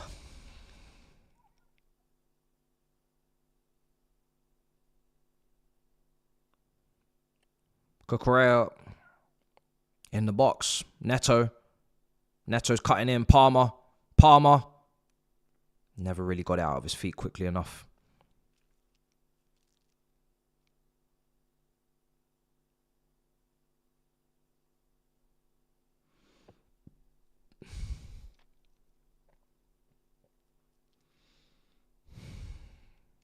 One minute till half time. James on the ball. Colwell. Lavia. Heavy touch. Very unlike Lavia to give the ball away in that position. Colwell, disgusting attempt to tackle. Jesus. Oh, it was tossing. Sorry. Tossing even worse. What's going on there, Unks? Come on, Unks. What's going on? Man just dived in like a kid. That's crazy. I'm expecting that stuff from Mamadou Sarr, from Insamino, but not you, Uncle. Not you, Uncle. Look at this. Jesus Christ. He's trying to kill a man. He slipped, I think. Bloody hell, man. Unks. Might have to change your boots, your studs. Might have to change your studs. I think he slipped. Might be the pitch. Let's just blame the pitch, man. That's just the easiest get out. Let's just blame the pitch. The pitch is horrendous. The pitch is a joke. The pitch is a disgrace. It's not up to standard. It's not good enough. It's not good enough. I think I'm older than Unks. Do you know what? That don't make no sense. There's no way I'm older than Uncle Tossin, bro. Let me check. Bro, that don't even mean... Bro, Tossin better be 30 years of age. No! No! How am I older than this man? How am I older than Tossin? Oh my God. Oh my God. Oh, this is so painful. Oh my God. I am so washed. It's insane. I am absolutely finished. How am I older than this guy? Am I the oldest guy in this squad? How old is Cucurella? Oh my God! I'm older than him. I'm older than every man in this squad. Sanchez, please, someone. Fuck. Oh my God, I'm older than him as well. Fucking hell. Yo, please. Somebody save me. Pedro, no. Oh my God.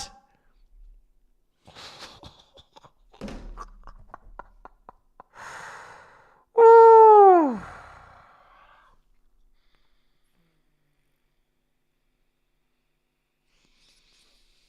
Fucking hell, man. I'm older than all the man in the starting 11. Yo. Why are we doing up a fight at half time, man? Get inside, man. Go get your drink of water. There's got to be someone in this starting 11 that's older than me. Please. I am the oldest guy in this team. What about the bench? Please, somebody come to my mercy. Chalobah. Come on, man. Come on, man. Oh, Chalobah, no. What about Badi Ashil? Please. Please, man. Badi Ashil, what you got for me? No. Dewsbury Hall. Oh, in Cuckoo. Hey, Christopher in Cuckoo. Yeah. In Cuckoo. What you got for me, brother? Oh, my God!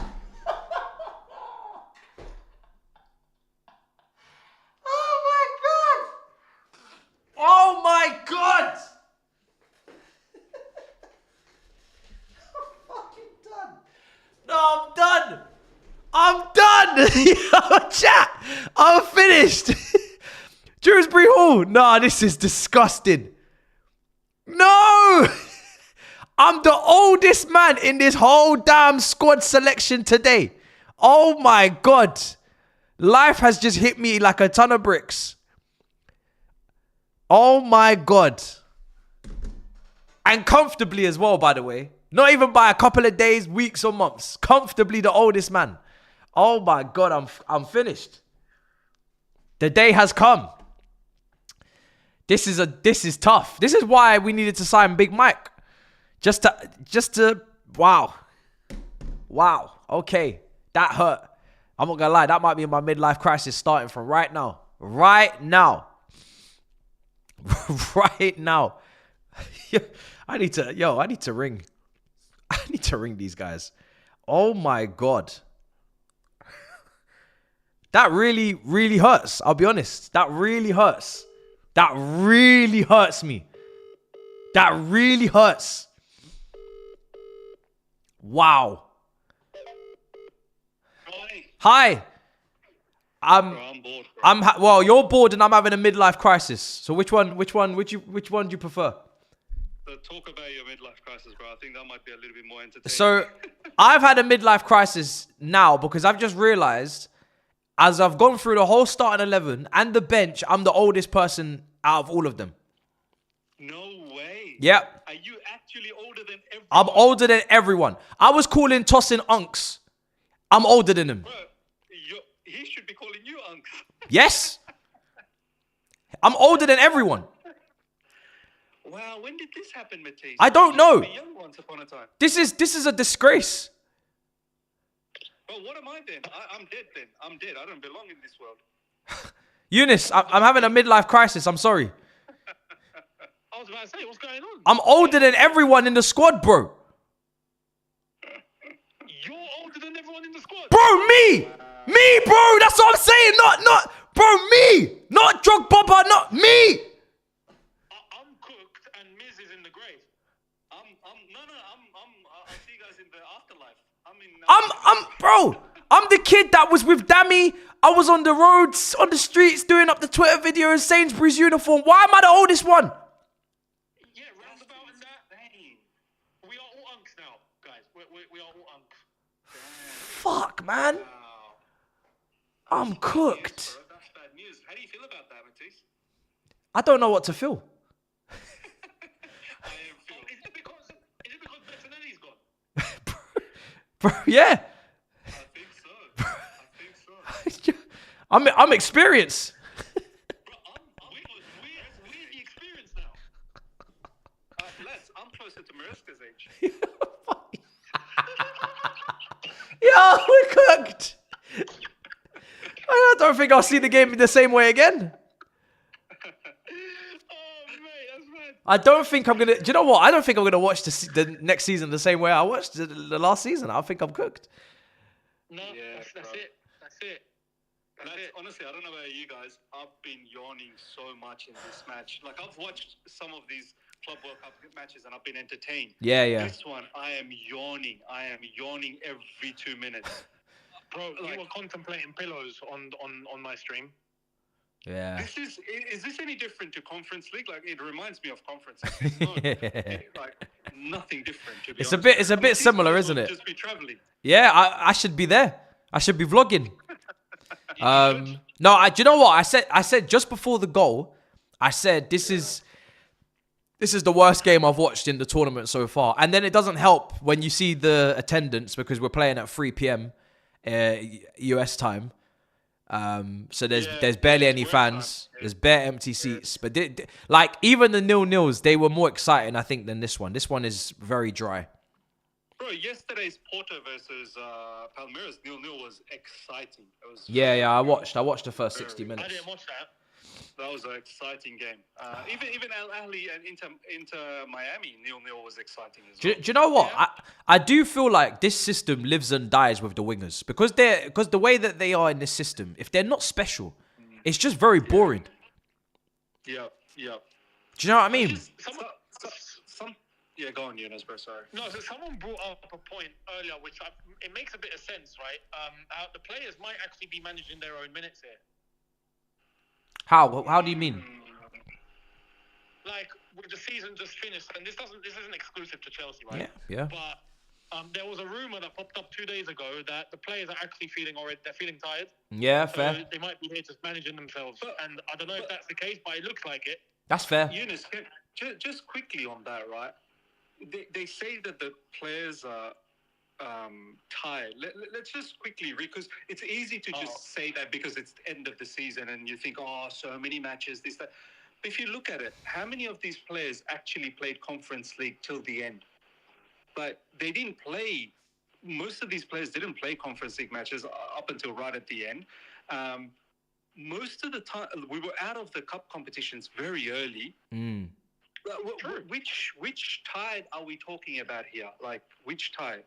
Man said, which tide? Which tide? like, serious question. Which tide? Where was the tide here? He could be fatted, basically.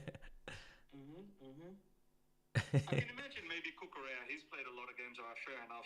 Caicedo played all throughout the Premier League. Like, should Jackson be tired? Should Madueke be tied? Should like our defenders be tied? What's tiredness got to do with, let's say, Robert Sanchez being a bad keeper? I haven't gone through the minutes of like how many minutes accumulated, but remember at the start of the season as well, we had a massive squad, so we were playing two separate teams up until Christmas.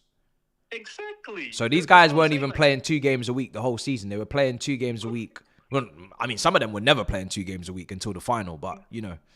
So was Cole Palmer even in the Conference League squad in the first phase? No. Yeah. So which tide are we talking about here? Because I'm confused. And a lot of them are really young, so they've not actually accumulated loads of minutes in their career in comparison to the others. So yeah, it's an interesting one. I mean, just get the win, but you see PSG yesterday, bro. They swatted Atletico Madrid like a bug. This Atletico Madrid are not a joke, man. We need to understand they're not a joke. True. But I will say, in Atletico's defense, right? They PSG deserved to win that game, but the refs were suspect in that game. I gotta be real. Yeah, the ref is suspect in this game as well, handing out yellow cards for no reason. PSG were getting a bit too many advantages for my liking, but they did still deserve to win. Like, have a look at how PSG play, boys. Just everything from top to bottom, defense, wing, midfield, up front. It's just Atletico Madrid. We all knew they were going to put on a low block, mid block, whatever, right? But they still got opened up, sliced up, diced up, everything. Do you know what I mean? Yeah, I feel like when are we going to show a little bit more? When are we going to show a little bit more? Do you know what I mean? Maybe when we play PSG in the quarters. We might not show anything more. Yeah, we might not. Not today. Maybe not today. But not today. Definitely not today. Show less. Be a little bit more reserved against PSG. Don't show too much. To be fair, for today, for the second half, I'm expecting some subs. Yeah, I'm expecting Delap. I'm expecting Santos. I'm expecting maybe Sarr or Anselmino. See what they're about. Yes. Let's kick on and see what we've actually got. Because right now it's the same old, really. Bro, get Delap on, man. Like enough. Yeah, I enough want Delap on, man. Get this Delap on, man. Let's build his confidence up a little bit. Let him score a few goals. You know. It was a good assist from Jackson, though. It was. Yeah, it was. It was good play from Pedro Neto, ultimately. Lovely cut in and whatnot. Do you know what game I'm actually looking forward to? A lot of people, Eunice might know a lot more about this, being from that region. The Tunisian game, I think that might be a good one, bro. A lot of people saying that team's good. Yeah. They are. I know them well. They are. Their left winger is Belali, plays for the Algerian national team. I know him well. He's a threat. They're a decent side, but I feel like you see the way that Al Ahly didn't take their chances because there was some selfishness and there was a little bit of like at times it looked like they weren't taking it too seriously, or I don't know, they got ahead of themselves or whatever. I feel like Tunis will make the same sort of mistakes. On the occasion, the grand stage, I feel like they might make a few of those errors, but they've got quality. They're a decent side. I think they're better than LAFC. They're better than LAFC. But none of these American teams are good, bro. I watched Botafogo yesterday. Seattle Sounders, bro. Botafogo aren't even all that, but Seattle Sounders were like a different level shit. Do you know what I mean? Yeah, I don't know about none of these American teams. I just know that with what I see on paper, we should be beating all these teams, man, in the groups. We should be dusting everybody down. Yeah, there's no. Even when you look at our bench, now that you've added Delap to it, now we've actually got a proper backup striker, or not even backup, but you got another striker there. Santos is there. I don't know why Kendry Pies is not here, because what I'm watching from Madueke in this first half, I'm like, yo, I think the kid could easily come in and do something. Obviously, he's playing out of position. He's not really a left winger, but he's just being so poor over there. So I wish he was in the squad, even to get some minutes, because I just feel like the minutes are there, 100%. Definitely there for him. Bro, Madueke is stinking it up. I've just had a super chat, right? Someone's just put it in for the chat for all of us, yeah? Because you're on a call, so ask the gang.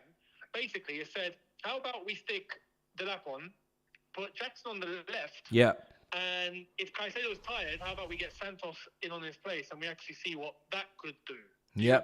Yeah. I don't mind that. I was saying Jackson out wide maybe more this season if he stays at Chelsea Football Club. So I don't mind that. Yeah. I'm here for that. We have to get another striker. I'm here for that. I still feel like we need another left winger. If we get a top left winger, then you can get one. If you're gonna get a young one, then you need two. But I don't know. Let's see. There's link on that Malik Fofana kid. Yeah. David Ornstein's talked about it. Fabrizio's talked about it. But I think it might just be pressure to get Gittins. I think Gittins is the one that we're gonna get. Well, Gittins is the one that used to play for Man City, so yeah, true. It's an easy one to do, isn't it? And also, he already wants to join us. I don't know about Fofana. Well, personal terms are done with Gittins, so he's ready to go. Yeah. Maybe both. Maybe both. Yeah, bring both. I guess if you're not gonna get. Because I would take Fofana. I'll be real. I like, you see, when you actually go for a young player, that is the type of young player that I actually would have in my squad. Yeah. No, the little pieces, the little bits and pieces of him I've seen. I did like him. He was playing well when I watched him. He's a really good. He's a brainy, technical winger. I'll be honest. I've not watched enough of Leon. The only time I really got the glimpse of them when they played against Man United, and my eyes were shirky. Chucky, yeah. Chucky. But Eunice, you've seen a little bit of this kid, yeah? Matty Fofana. You see what we complain about with Madueke, for example? He just runs with the ball and then he gets himself in trouble. Yeah. Fofana's the winger that will get himself out of situations. Like, he's got a brain. He's technical. In tight spaces, like, he's already thought of what he's going to do. That's what I like in a winger. He's not doesn't seem like someone that will go and bang loads of goals. Yeah. But he does shoot well. He's accurate. He doesn't waste chances. And he does have a lot of skill, like just actual skill. Yeah. And we've missed out on enough French wingers, haven't we? I know he's from Belgium, but he's French. Nah, he's his name's Fofana and he plays in France. He's French. By the way, Belgium, they speak French, right? They speak French. Yeah, they do. He speaks French as well. He's French. Then you're French. He's French. I don't want to get ahead of it, but I was thinking, in Hazard's circumstances. Bomba. Yeah. Wow. You're ahead. You're ahead. I know you said you don't want to get ahead, but you're ahead. I'm telling you right now, you're ahead. Eunice, you're definitely ahead. You're ahead. Oh, Enzo's coming on for Lavia, people. Enzo's on for Reece James. I saw Lavia's number go up. Why not? Let's play Enzo. I just saw Reece James without the top. Yeah, James is coming on as well, but he'll be coming on. Sorry, James is coming off for. Okay. Yeah. All right, Gusto's on. All right, sorry. Yeah. Uh-oh. Well, what's going on right now? Where's he playing? We're going to see Gusto in those half spaces. Today is the day. He's scoring a goal. Gusto was sending me to Pluto in the final. Oh, my days. I was so angry with what he was doing out there. That was bad. All right. I'll let you go, boys. Enjoy the second half. I'll catch you guys later. Big up in a bit. Gusto, please. Well, actually, Maresca, I should be saying please. Can you just leave Gusto to do the most basic stuff today? Can we not please put this guy in midfield? Because oh my days. In Poland, when this brother was playing in midfield, I was fuming. Watching him in midfield in the final, I almost wanted to take my eyeballs out of his sockets. I was so angry watching that shit. So could we please, if you're going to use him, just leave him as a right back. That's all I'm asking. I'm actually begging. That's all I ask. All right. Kicking off soon, I'm assuming.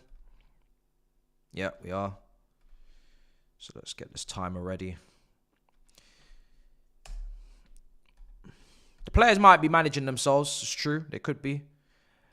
To be honest, as long as you win and everybody gets minutes, I'm pretty calm. If we win this group, we know what we're going to be playing, who we're going to be playing. So, so that's it. You know what I mean? Like, really well and truly, this is like Conference League. If we need to take it up a gear against this lot, I think we will. If we don't, we won't, and we'll win. That's how it feels. I don't think the game is as close as it looks. I think we can bury them if we want to. But it's all about PSG. I don't want to look too far forward, but I am going to look far forward. PSG, that's the game. If everything goes the way it's meant to go, that's the game. And that's the game where, yeah, we're going to have some fun. It's going to be interesting. If you beat them, now things is looking very, very spicy. If you don't, we go home and we get some rest and we prepare for the Premier League. Get back to the transfer market and start sorting yourself out. So that's what it is. That's what it is.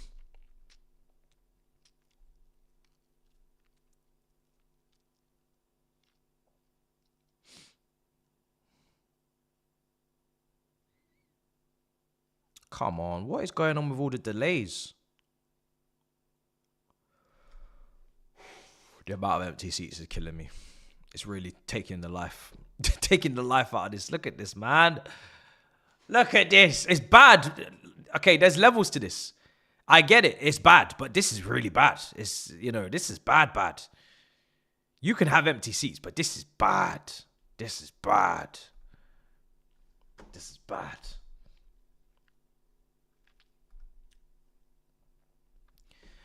Shirts. People are taking off shirts, putting on shirts, substitutions, delays. Look at the top tier, just empty. Oh my God. Fabrizio's tweeting that Gittins is still priority. Ornstein's tweeting that Fofana's an option. I don't know what's going on. Let's focus on the football. All right. Second half's kicked off.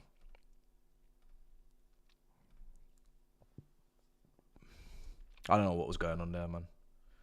Pure confusion, pure delay.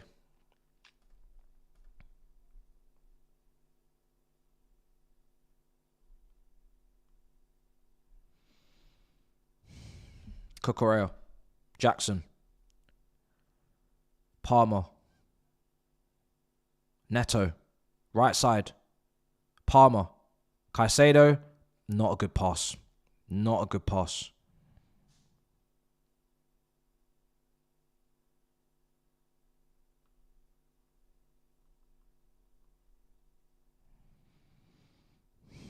Struggling.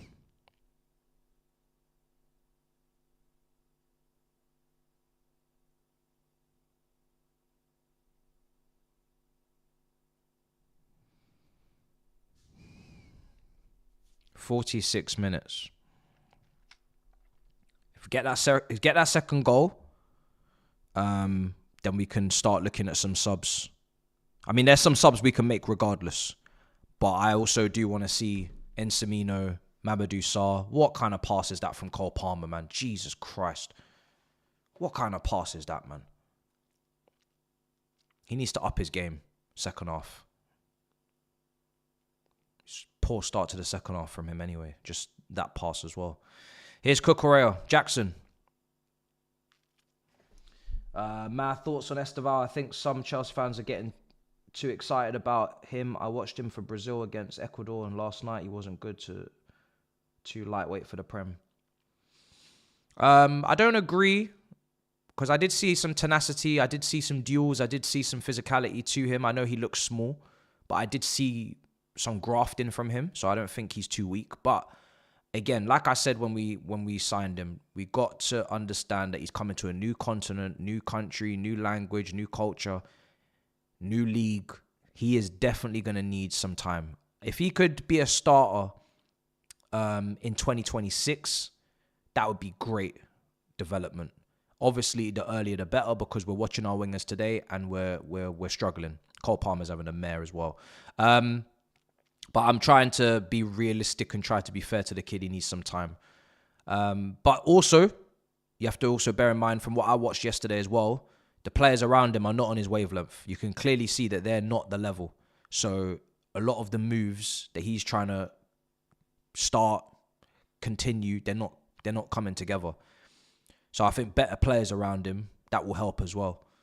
But I did like what I saw from him last night, but it wasn't anything crazy. It wasn't anything to be. Yeah, he got man the match, but yeah, it wasn't a brazy, wild performance. I hear you. It wasn't, oh my God. It was just good. It was just solid. It depends. If you're going to start comparing him to Yamal, then good luck. Do you know what I mean? You're going to put yourself in a precarious situation.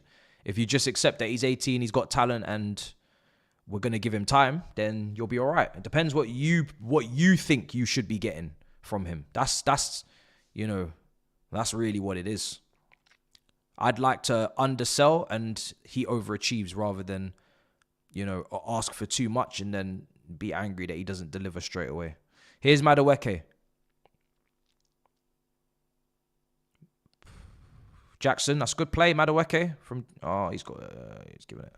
It's good play from Jackson. Jackson's probably been our best attacker. I'd say he has been our best attacker this match. This manager's tactics are as boring. Biggest problem, Assad, brother. Brother, it's the same super chat every time, brother. Oh. Yes, Rodrigo Mora. Yes, I mentioned him earlier on DR. I was very, Very excited by his performance for Porto as well. Very fun to watch. Great close control. Really good. Really good. It's the first time I've seen him. So, yeah, he was good. He was good.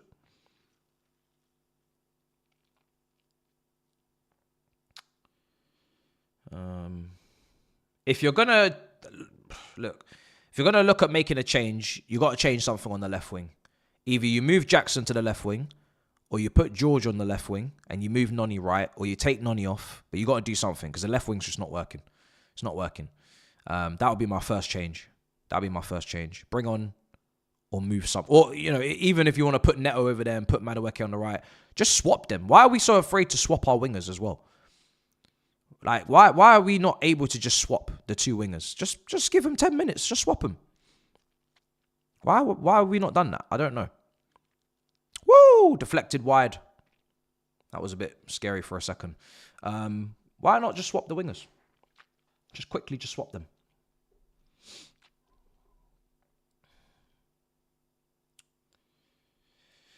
Yeah, listen, Jackson's not going to be your perfect touchline winger at all. 100%. His shooting doesn't give me...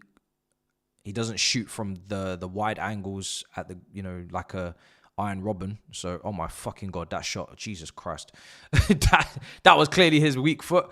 Yeah, you know, you're not seeing Jackson cutting off the left and curl them into the far corner like some Iron Robin regen off the left-hand side. You're not seeing him putting some great crosses either. You're really just putting Jackson over there for some dribbling, some take-ons, link up, hold up, outlet, you know, combine, pace. That's some passes. That's all you're putting him out there for. You're not putting him out there for crossing. You're not putting him out there for shooting. You're not putting him out there for, you know, any of that type of stuff from the wingers. So it's not the perfect solution at all. But it is an option today.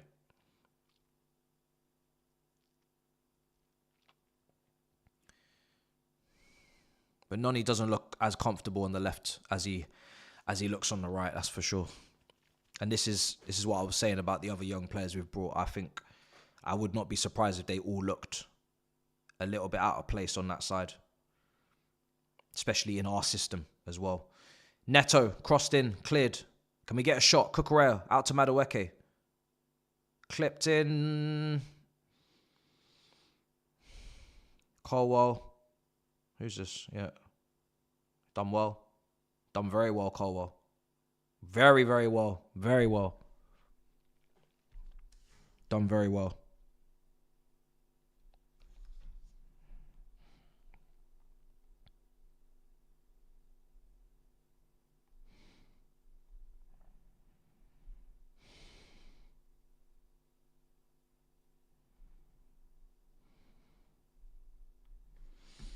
$52 minutes.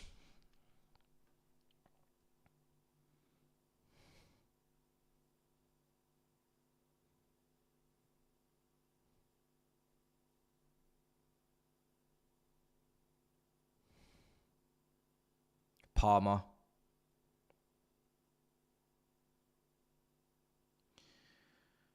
Neto clipped in.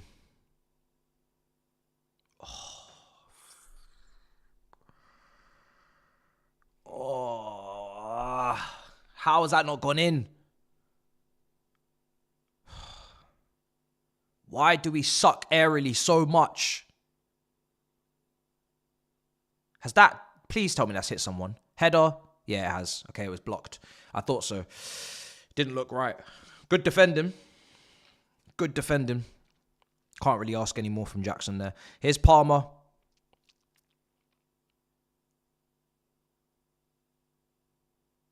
Palmer's been so underwhelming, man. Oh, my days. Here's Caicedo. Enzo. Palmer again. That's a great delivery. That is a great delivery. And that is the thing with him. He might not be having a good game, but then he goes and produces that. How someone's not on the end of that, I do not know. How is nobody not on the end of that? That's ridiculous. Got to be on the end of that.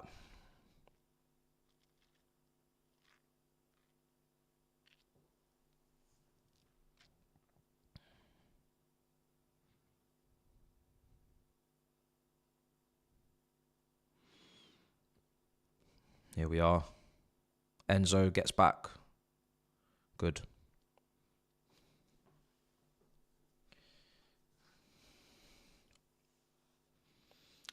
They say this is just a team for the group stage and you can make transfers for the knockouts, register players for the knockouts.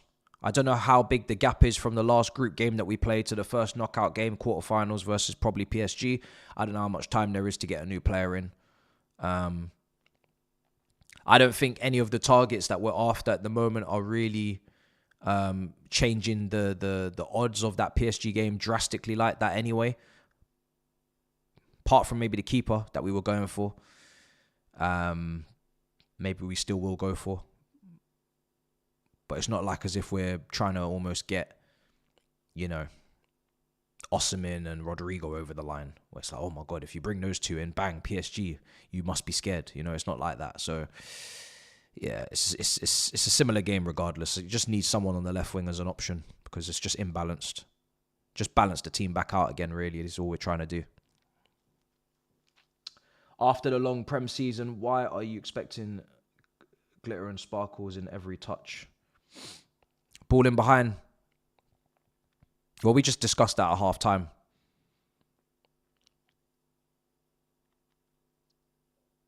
Ball over the top.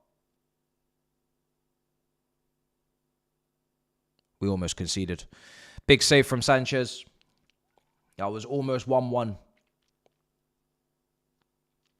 Almost 1-1.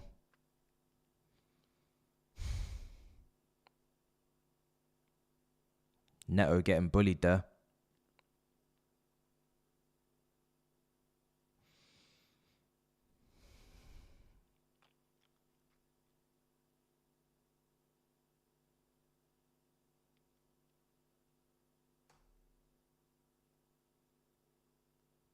Cucurella.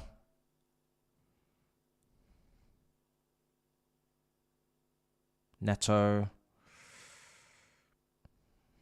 Palmer. It's chopped. Unlucky. Almost a replay of the Conference League assist. Final against Betis. Switch. Colwell headers away.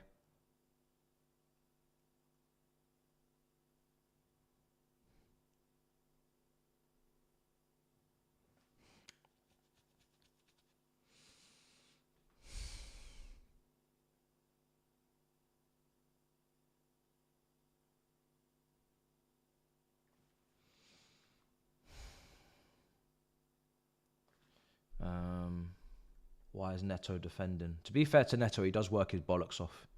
He always gets back. Always gets back.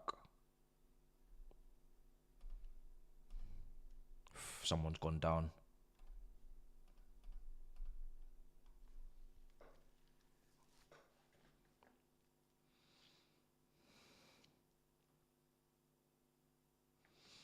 I don't know whose stance it is, bro. I don't know whose stance it is. I don't know if it's Maresca's stance on Sanchez. I don't know if it's the board, the directors, the owners. I don't know. Because 1 minute they briefed, they don't trust the goalkeepers when we were interested in a keeper. Then when we didn't get the keeper, suddenly they trusted the goalkeepers again. Then they didn't trust one of the goalkeepers, or they want to sell one of the goalkeepers that they trusted. I don't know what's going on. I do not know what's going on. Petrovic's name was included in the goalkeepers of trust, but he wasn't included in the Club World Cup squad. I don't know. It seems when liars lie, they don't even know what they're lying about anymore. Now they can't even keep up with their own lie. They can't even keep the same story. They can't even keep the story straight. So I don't know. I don't know.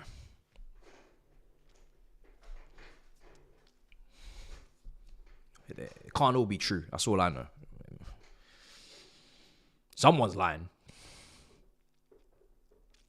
Here's Colwell.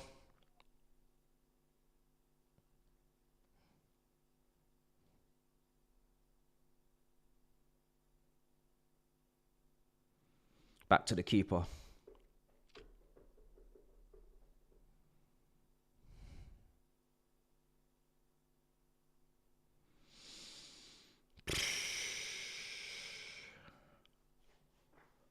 PSG's group, if we qualify, yeah. Top of that group if we finish top.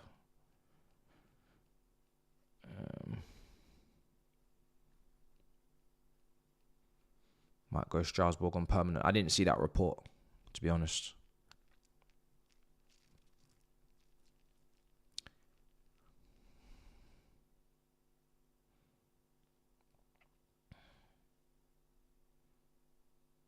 Nice. That's good play from... Oh, they've just messed up. Caicedo's just got the ball back. Here's Enzo. The changes are a little bit dry at the moment. Can we get Liam Delap on, please? Can we get something fresh, something special? Something, not even special, just something fresh, bruv. Even like an Andre Santos or something. Just something new. Something new, something fresh. Keep us awake. Keep us entertained, I beg. Give us some new players. Let us study something.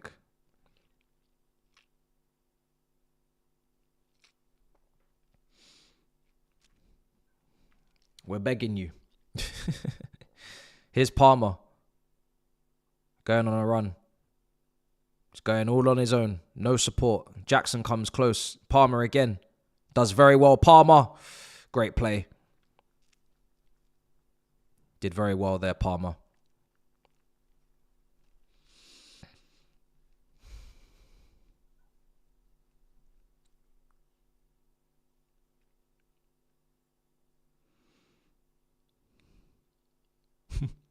Doing it all on his own now.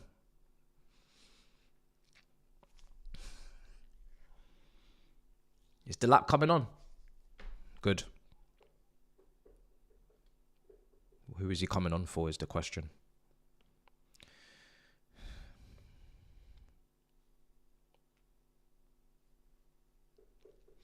Corner's going to come in from Enzo. Good delivery. Header from Unks. Don't even think about it. Gusto. Ball in, tossing again, and claimed. It's Tyreek George coming on as well.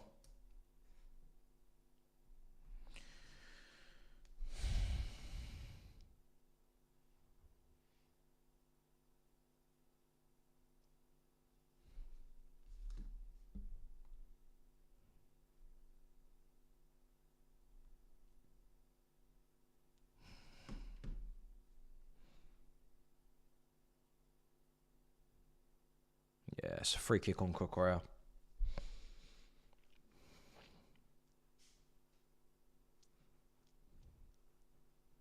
You guys said the substitutions are coming on, but I've not seen anything yet. Or is it just, how do you know these guys are coming on? I've not seen any indicator to say these guys are coming on. Pedro Neto, nice little drop of the shoulder to send Palmer on his way. He's now in the penalty box. Starting to come alive, Cole Palmer, in the last couple of minutes. Create a few scenarios. Second goal. Could be close. Oh, there he is. Now he's coming on. I did say in... I didn't even release that video because... Actually, did I say it in the video? No, I said it in the lap video. I said what squad number he gets is going to be very interesting. Now that he's been given the number 9, my prediction is we're not signing another striker. Yeah? That's it. It's going to be Jackson and Delap next season. We won't sign Ikatike. We won't sign another striker. So if you want a serious upgrade in the front line, it's going to have to come from left wing. That's it. Jackson staying. Delap. That's it. As soon as I saw he got the number 9, that's it. No more. No one's coming in. No one else is coming in whatsoever. You don't give Delap the number 9 if you're bringing someone else in. There's no chance. Unless that someone else you're bringing in is not better than Delap.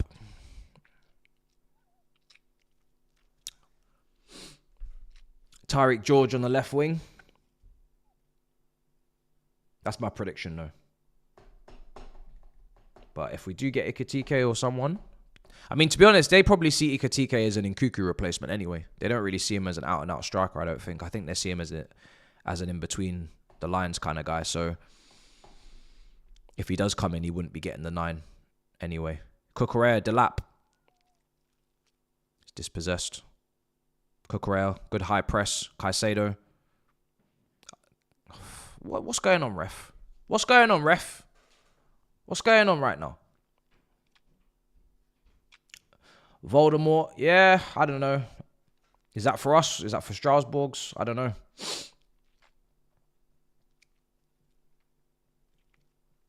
Probably too. Is he too good for Strasbourg? Where did Stuttgart finish last season in the Bundesliga? It's for us.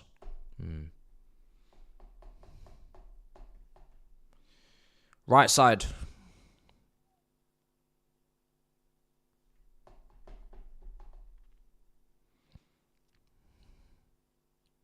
I don't know about him anyway. I don't think Stuttgart played any European competition last year. Neto.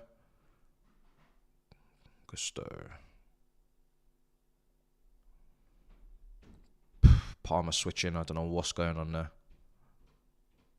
They finished 9th, yeah. Wasn't the greatest season for them.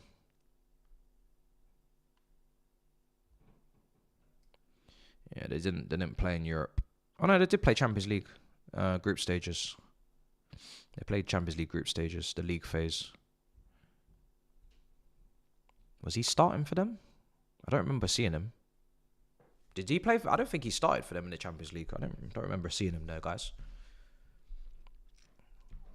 Here's Enzo. George.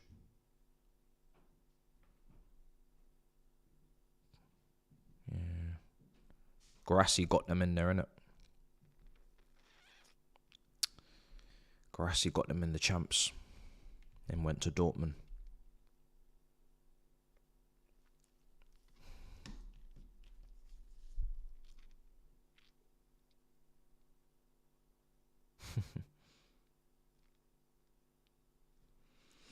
$66 minutes. Definitely not the most entertaining game of the tournament so far. But get the win. Move on to the next. If they are managing themselves for the Premier League, then fair enough. I'm not going to begrudge it because the Premier League, you know, we need to be all right for that. Caicedo's giving it away, put us in a mad position. Good defending from Tosin. If we are managing ourselves, though, I do hope the manager comes out and says that, because that will take away a lot of the question marks over the performance today. If the manager can just say, listen, we are managing ourselves. There's a lot of matches. He did say there is a lot of matches. He did say we need a month's rest after this. So he kind of already indicated that he's not particularly happy with the whole schedule for the players, the welfare of the players. But if he could come out and say, listen, we are managing ourselves a little bit, then at least then everybody knows what to expect in these matches.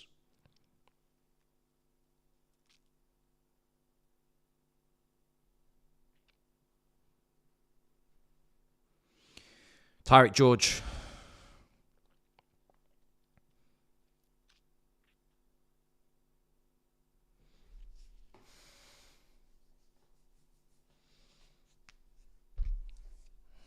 Because really, this is pre-season time where the results shouldn't matter and we're just trying to get performance. And it's too early for that anyway, because this is too early for pre-season. But that is usually what these games in America are meant to be. Here's Delap. Doing really well, Delap. Really, really well. Really, really well. It's unfortunate that nobody was on the end of the cutback. That was as much as he could do with it, but that was really good strength. As you can see, just makes that running behind Cole Palmer. Him and Cole Palmer linking up for the first time. Gets round the defender. Does really well. Does very well. It's good play. That's what you want to see. But yeah, usually July, pre-season in America, you don't care about the results. It's just about the minutes. This is something we have to take more seriously. But at the same time, it's still pre-season. So it's a bit of a mix. It's a head scratcher. Palmer. Neto. Oh, that's brilliant from Neto. Oh, Palmer, you've got to put it on target, man. Oh, my days. It's fantastic play from Neto to play that pass. Worked very well. Look, bang. Beautiful pass from Neto. Oh, that shot from Palmer is so poor. So poor from him. You expect better. Just absolutely skies it. It's great play from Neto, though, to play that disguised pass. 20 minutes to go. I think the second goal is coming. I do think it's coming. We've had 15 attempts on goal, 5 on target. We're dominating on the shots.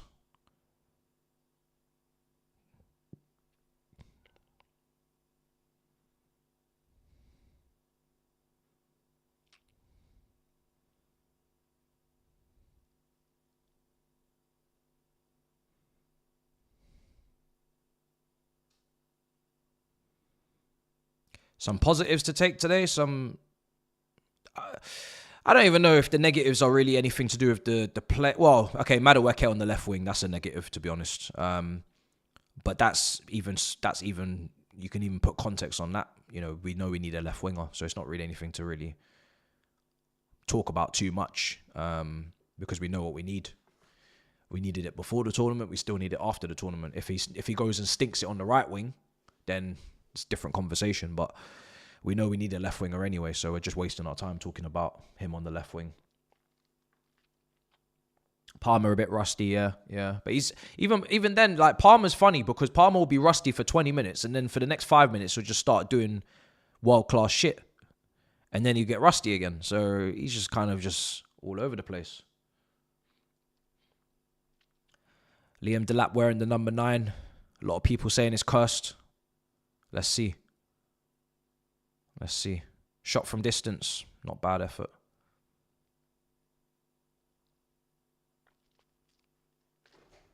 Brother, why are Man United fans telling me we're going to miss Sancho? Why don't you just play him then? You're playing inside 10s. You're not playing a formation with out-and-out wingers. Play the kid. Play the grown-ass man. If we're going to miss him so much, why don't you use him? You keep trying to sell him to us, and you're telling us you're going to miss him. He's so good. Use him then. You literally play a system that suits him. Use him.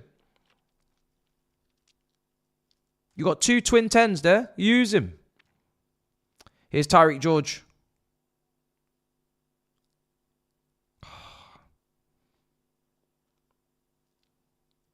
I want to see Andre Santos, man. I need my fix. I need my Andre Santos fix. Caicedo. Body between ball and man. There you go. Palmer. Can we get the second goal so we can free up the subs? I want to see Insamino. I want to see Mamadou Sarr. I want to see Andre Santos. Caicedo's down. Don't panic. Everything's going to be okay. Don't panic. Everything's going to be okay.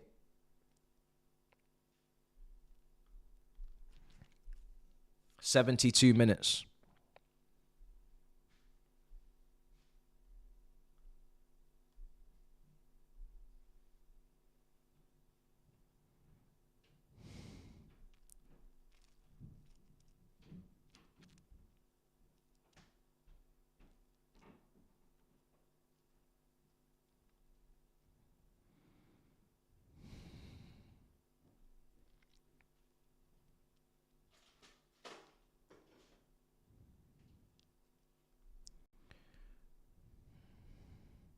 League On tweeted about Fofana saying he's a baller, doing up prop.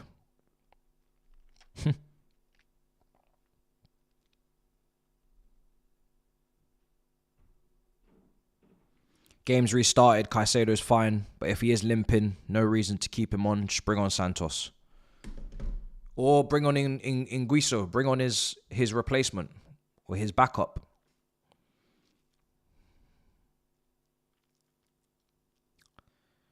They're saying the real shin kicker's come to town. Let's see him.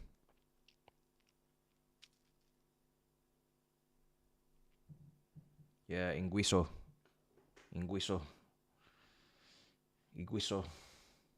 This is his name.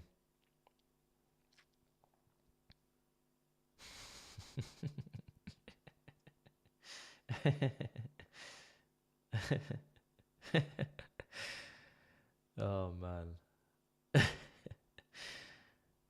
15 minutes left. It's dragging.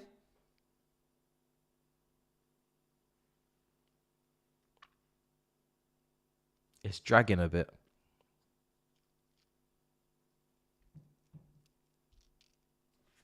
Free up the subs, man. Come, man. Loosen up, Maresca, man. Free up the subs. What's going on right now? Man's hella nervous. Come on, man. Free up the subs. Free my man. Free Santos, man. So nervous. What's going on right now? It's being a nervous Nelly. Come on, man. Don't be shy.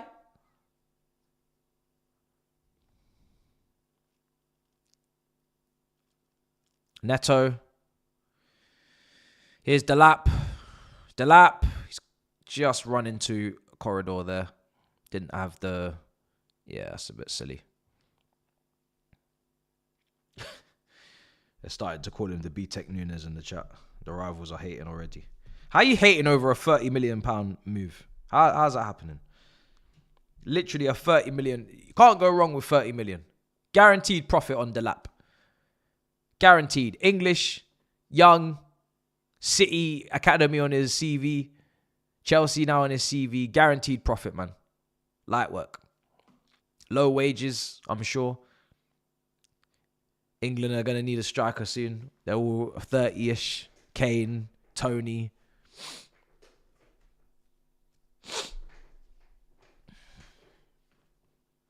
They're saying it's Gallagher up top.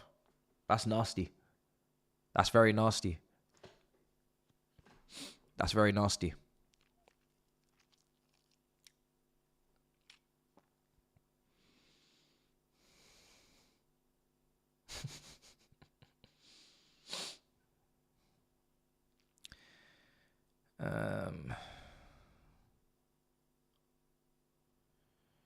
Yeah, this is it's a good thing this game's on at the time it's on. Obviously, it doesn't help the supporters, but if you're watching this on TV and this was at 1 a.m., 2 a.m., you'd be fast asleep by now. Fast asleep. You'd be ZZing.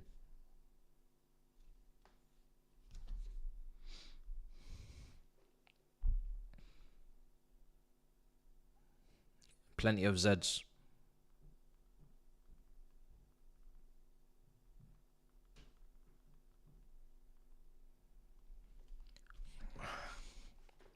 Oh, shit. Woo! Oh, my God. Oh, my God. We're clinging on for dear life against LA. Against LA Galaxy.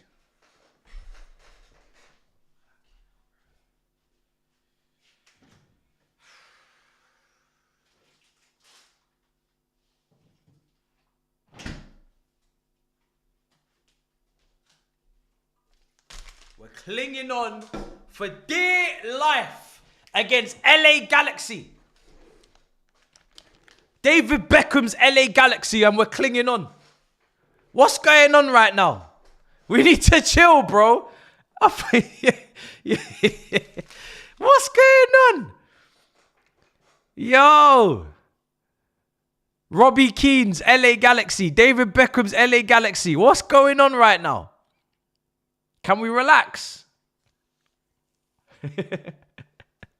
I know it's not Galaxy. Don't worry. I'm taking the piss.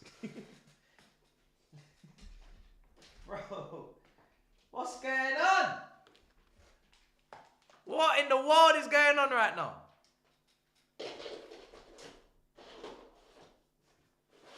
Bro. Even my headphones are tangled. Just confused. God damn. God damn. God damn. LA. The Bloods versus the Crips. So LA Galaxy is the Bloods and LA FC is the Crips. Am I correct?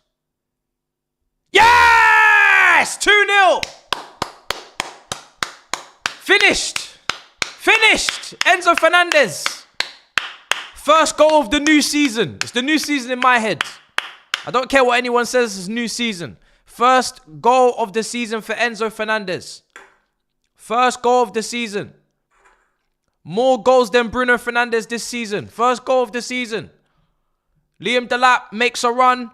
Good delivery, Liam. Good delivery, Liam. Assist for Liam on debut. Beautiful cross. Look at that. Beautiful curler.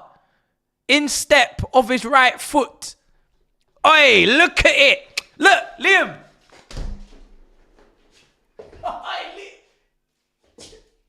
Liam.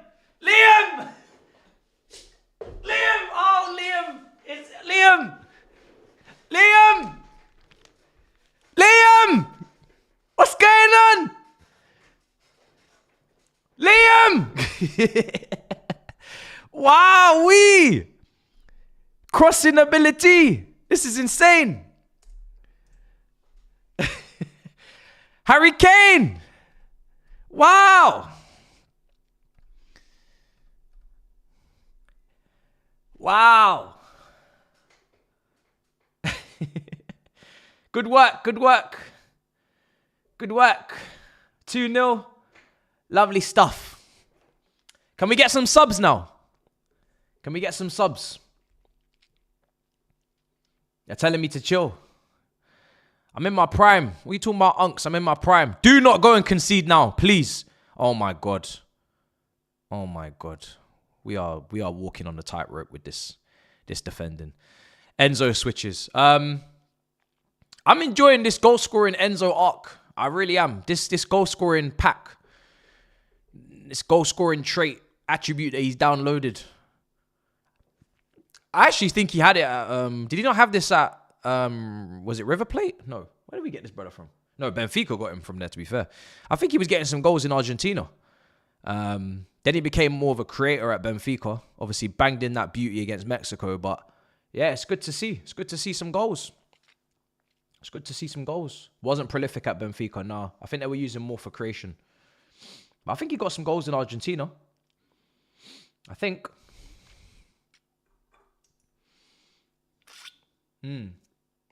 Not much of a box crasher. Yeah. No, it's nice. Because G&A is all that they care about these days, so may as well join the party, get some goals.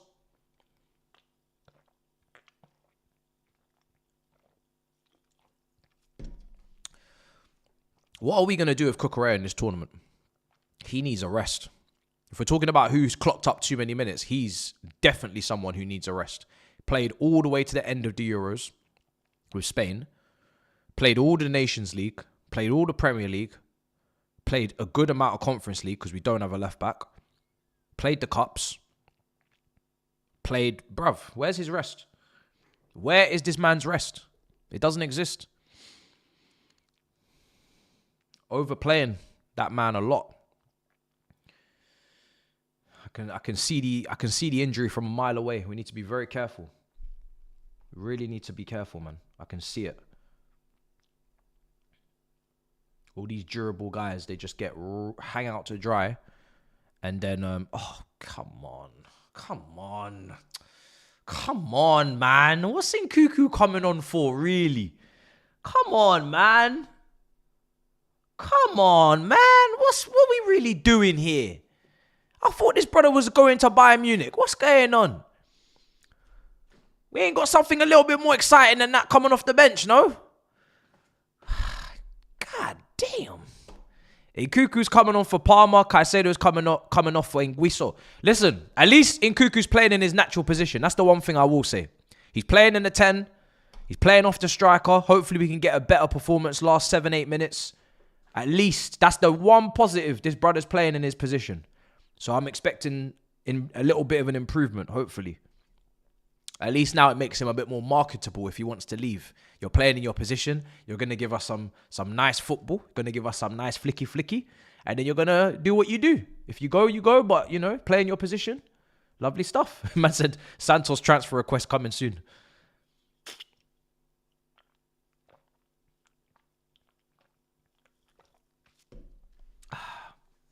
Where is Santos? I demand Santos. I demand. Even bring him on for... Actually, to be fair, we've taken off our midfielders now. So he's probably not going to come on, guys. Here's the lap. That is a crazy switch from Enzo's weaker foot. Just about got the power generated there to get it over there. Neto, Nkuku. Who is that? Is that Gusto? Oh, what are you doing in midfield? Oh, move, man. Move, man. What are you doing in midfield? Move. Why is he in midfield again? Get that guy out of there, man. He's actually doing all right, to be fair. He's actually linking up the play. Still. Ah! I feel like in Cuckoo, you should be getting to that pass. Maybe you're a bit rusty. I'll give you 5 minutes, and then the game will be over. Ooh! Tried the little outside the left boot. That guy's stupidly one-footed. I think he's the guy that played that right foot shot into the crowd from like 5 yards out. Do you think he's still got the balloon in his socks, or do you think he's had enough now because of the form? Because I can't imagine after this long duration of poor form that he's still got the balloon tucked into his sock this whole time. He must have just given up at this point on that. I want to see him score just so I can see if the balloon comes out. That's what I'm interested in, I'll be honest. I'll be real. If I was in that kind of form, I don't think I'd have the heart to keep tucking that balloon in my sock. I don't think I'd have the heart for it. I'd be like, oh, here we go again. Imagine now you're getting that balloon, you're putting, bruv. Here we go again with this balloon. Tucking in. It's long. Here's the lap. Oh, this has got to be a counter. Come on. Yes. Well done, the lap, George. Make the right decision for me, George. George. Nice. Neto, what you got for me? Okay. Oh, unlucky. Unlucky. Unlucky. Unlucky. I know. But you still have to put that balloon in your sock. I don't think you're understanding what I'm saying. Doesn't matter if it's, brother, I know it's for his kid, but you still got to put that balloon in your sock. It's not going to just be there by itself. The kit man's not going to just put the balloon in there and you're just going to just put your foot into the sock and then, oh, there's a balloon in there. No, you've got to get the balloon and put it in your sock every single time. Do you understand what I'm saying? That's a chore. That's a real chore. You got to really put that balloon in your damn sock every time. It's long. It's long. I'm personally not doing it. Like, at this point, my kid's old enough as well. I'm like, yo, I've already done this celebration. You get it now. You're like 10 years old. You're going to secondary school. We're not doing this shit anymore. No more. We're not doing this balloon shit anymore. I'm sorry. You're too old for this now. You're too old for this, man.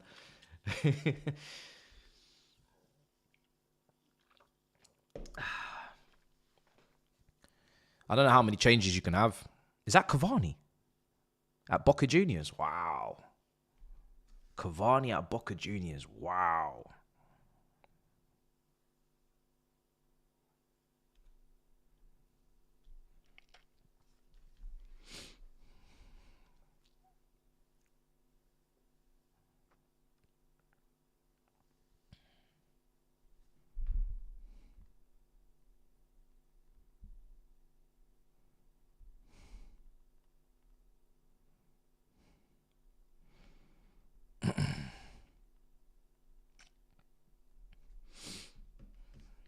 Eighty-eighth minute. You guys not realizing Chelsea ruined players. Who are you talking to? Who do you support? I don't like this narrative, you know. We ruin players. I don't think I like this narrative.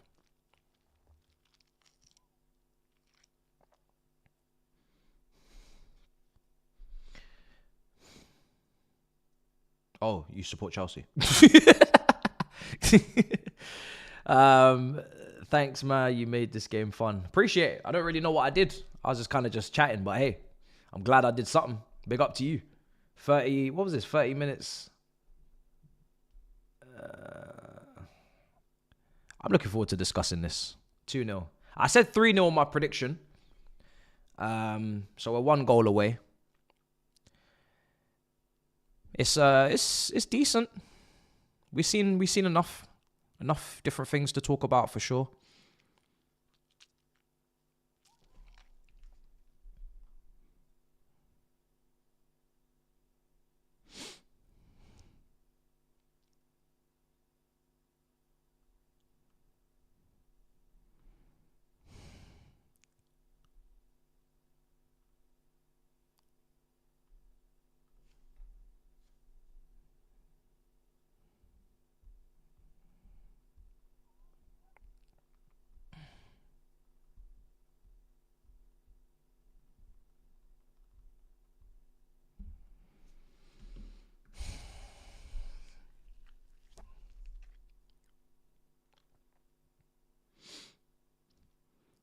This is I'm gonna just pretend that the seats are emptying now because guys need to get home early for dinner, for supper. So that's why there's not many people there. If you're just joining us, they got to get the train. They have to get the train back. So they're leaving early. It's fair. Fair game. Yeah, get home before rush hour. Exactly. Yep. that's what we're selling. They gotta get home before. The LA traffic is crazy. You wouldn't believe it. The LA traffic is out of this world. You don't want to get stuck in that. You gotta get back early. Supper, food, the LA traffic is nuts. You don't want to get caught in that. So I hear it. Tens of thousands of people have left early for that. That traffic is nuts. Yeah. It's nuts. In Atlanta. It's LA. We're in LA, man. We're in LA. We're playing LA at home. You're not in Atalanta, man. Atalanta playing Serie A. They're playing the Italian league, Atalanta, no? So I think you lot have got confused. Atalanta, Lookman, and all that. Yeah, you lot are confused.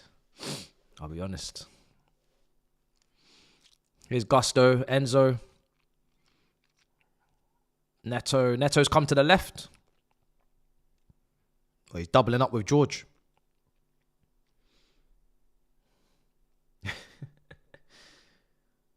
If it was really LA, there'd be a crowd. Fairs. Yeah, it's crazy, bro. The time, the fact that one of the clubs, you could have definitely put it in their gaff, so then more of their fans were there. Yeah, so many things could have been done to make this a lot easier for the supporters. So many things could have been done.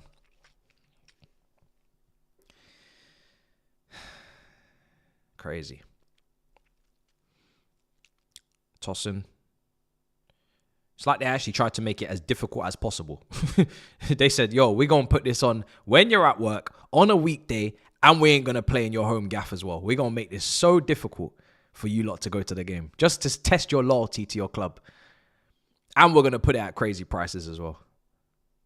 Crazy. I don't know who did the logistics for this game, but they need sacking. They need sacking quickly. Full time?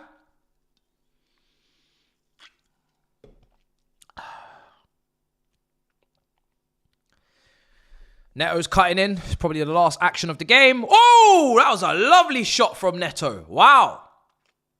Look at you. Trying to be a goal-scoring winger now, yeah? Man wants to keep doing this celebration or this.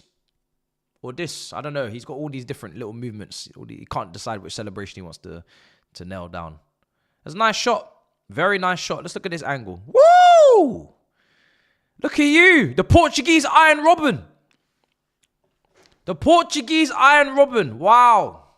And you're wearing the number 7 as well. So you kind of need to start doing that because that 7 shirt, we haven't really spoken about it, but you're wearing number 7. It's kind of mad. We're going to have to relegate you to something else if you don't start banging in some 25 yarders, I'll be honest. You got one more season in that 7 shirt before I relegate you to 77. Add another 7 on your shirt. One more season. All right, cool. Nice. 2-0 win. Good game to a degree. I mean, it wasn't the greatest game like in comparison to the others, but for Chelsea, not for the neutral, for us, I think it was okay because we did get to see Delap, which was important. Didn't get to see Mamadou Sarr, didn't get to see Andre Santos, so I guess we still got something to look forward to for the next games. But listen, we got our win. I'd like to get some clarification on what we're doing in this tournament from the manager. Maybe a little bit more information about the well-being of the squad, the players, how you're managing things, how you're looking at it, like how serious are we taking it. I just want more information because it would help with the context of what we're doing. You know, it just helps us kind of navigate these games because the performances might not be the best, but if we know why, then it's easier to analyze. So, but anyway, listen, 2-0 win. Job done. We move to the next game. I'm looking forward to it. When is the next game? Let me just quickly get a date before we get out of here. I will be on the Big Six. I will be late. Don't be asking where I'm at. I got a review to do. If they delay themselves and they don't start on time, don't be blaming me. 20th of June, which is in 4 days. Friday. We get to watch our team in a couple of days' time. This is what it feels like to play 2 games a week. Yeah. 2 games a week, Man United fans. This is what it feels like. Just can't stop with the football. Just boom, boom, boom, boom. Yeah. Good luck to you next season, man. Had to get my shots in again. Sorry about that. But yeah, good luck to you next season, man. And 1 game a week. It's not for the faint-hearted. I'm telling you right now. Good luck to you, man. But we'll be there. Friday. We're playing on Man United's favorite days next season. Mondays and Fridays, guys. Sky Sports going to be using and abusing their ass. Friday night football, Monday night football, 8 o'clocks. Extra analysis with Jamie Carragher and Gary Neville. God damn, they're not ready. They're not ready for them Friday and Mondays. I'm telling you, they're going to use and abuse it. Big club, TV slots, no European football. They are going to take you to the cleaners on those late kickoffs on Mondays and Fridays. You better get ready. You better get ready. All right, cool. This brother's comeback is I got glasses. Crazy. He said the comeback is you're permanently blind. Permanently blind. Fez. Well, we learned one thing today. We're the oldest person in the whole damn squad. So that was already enough. Now this brother's told me I'm permanently blind. So yeah, I'm humbled. But we move. Job done. We move. Review coming. We'll speak. And yeah, Big Six, prepare for the agenda on the crowd. I'll do my very best to get us out of jail on that one. But yeah, the agenda's going to definitely agenda. Till next time, big up your damn selves in a bit, people. Peace.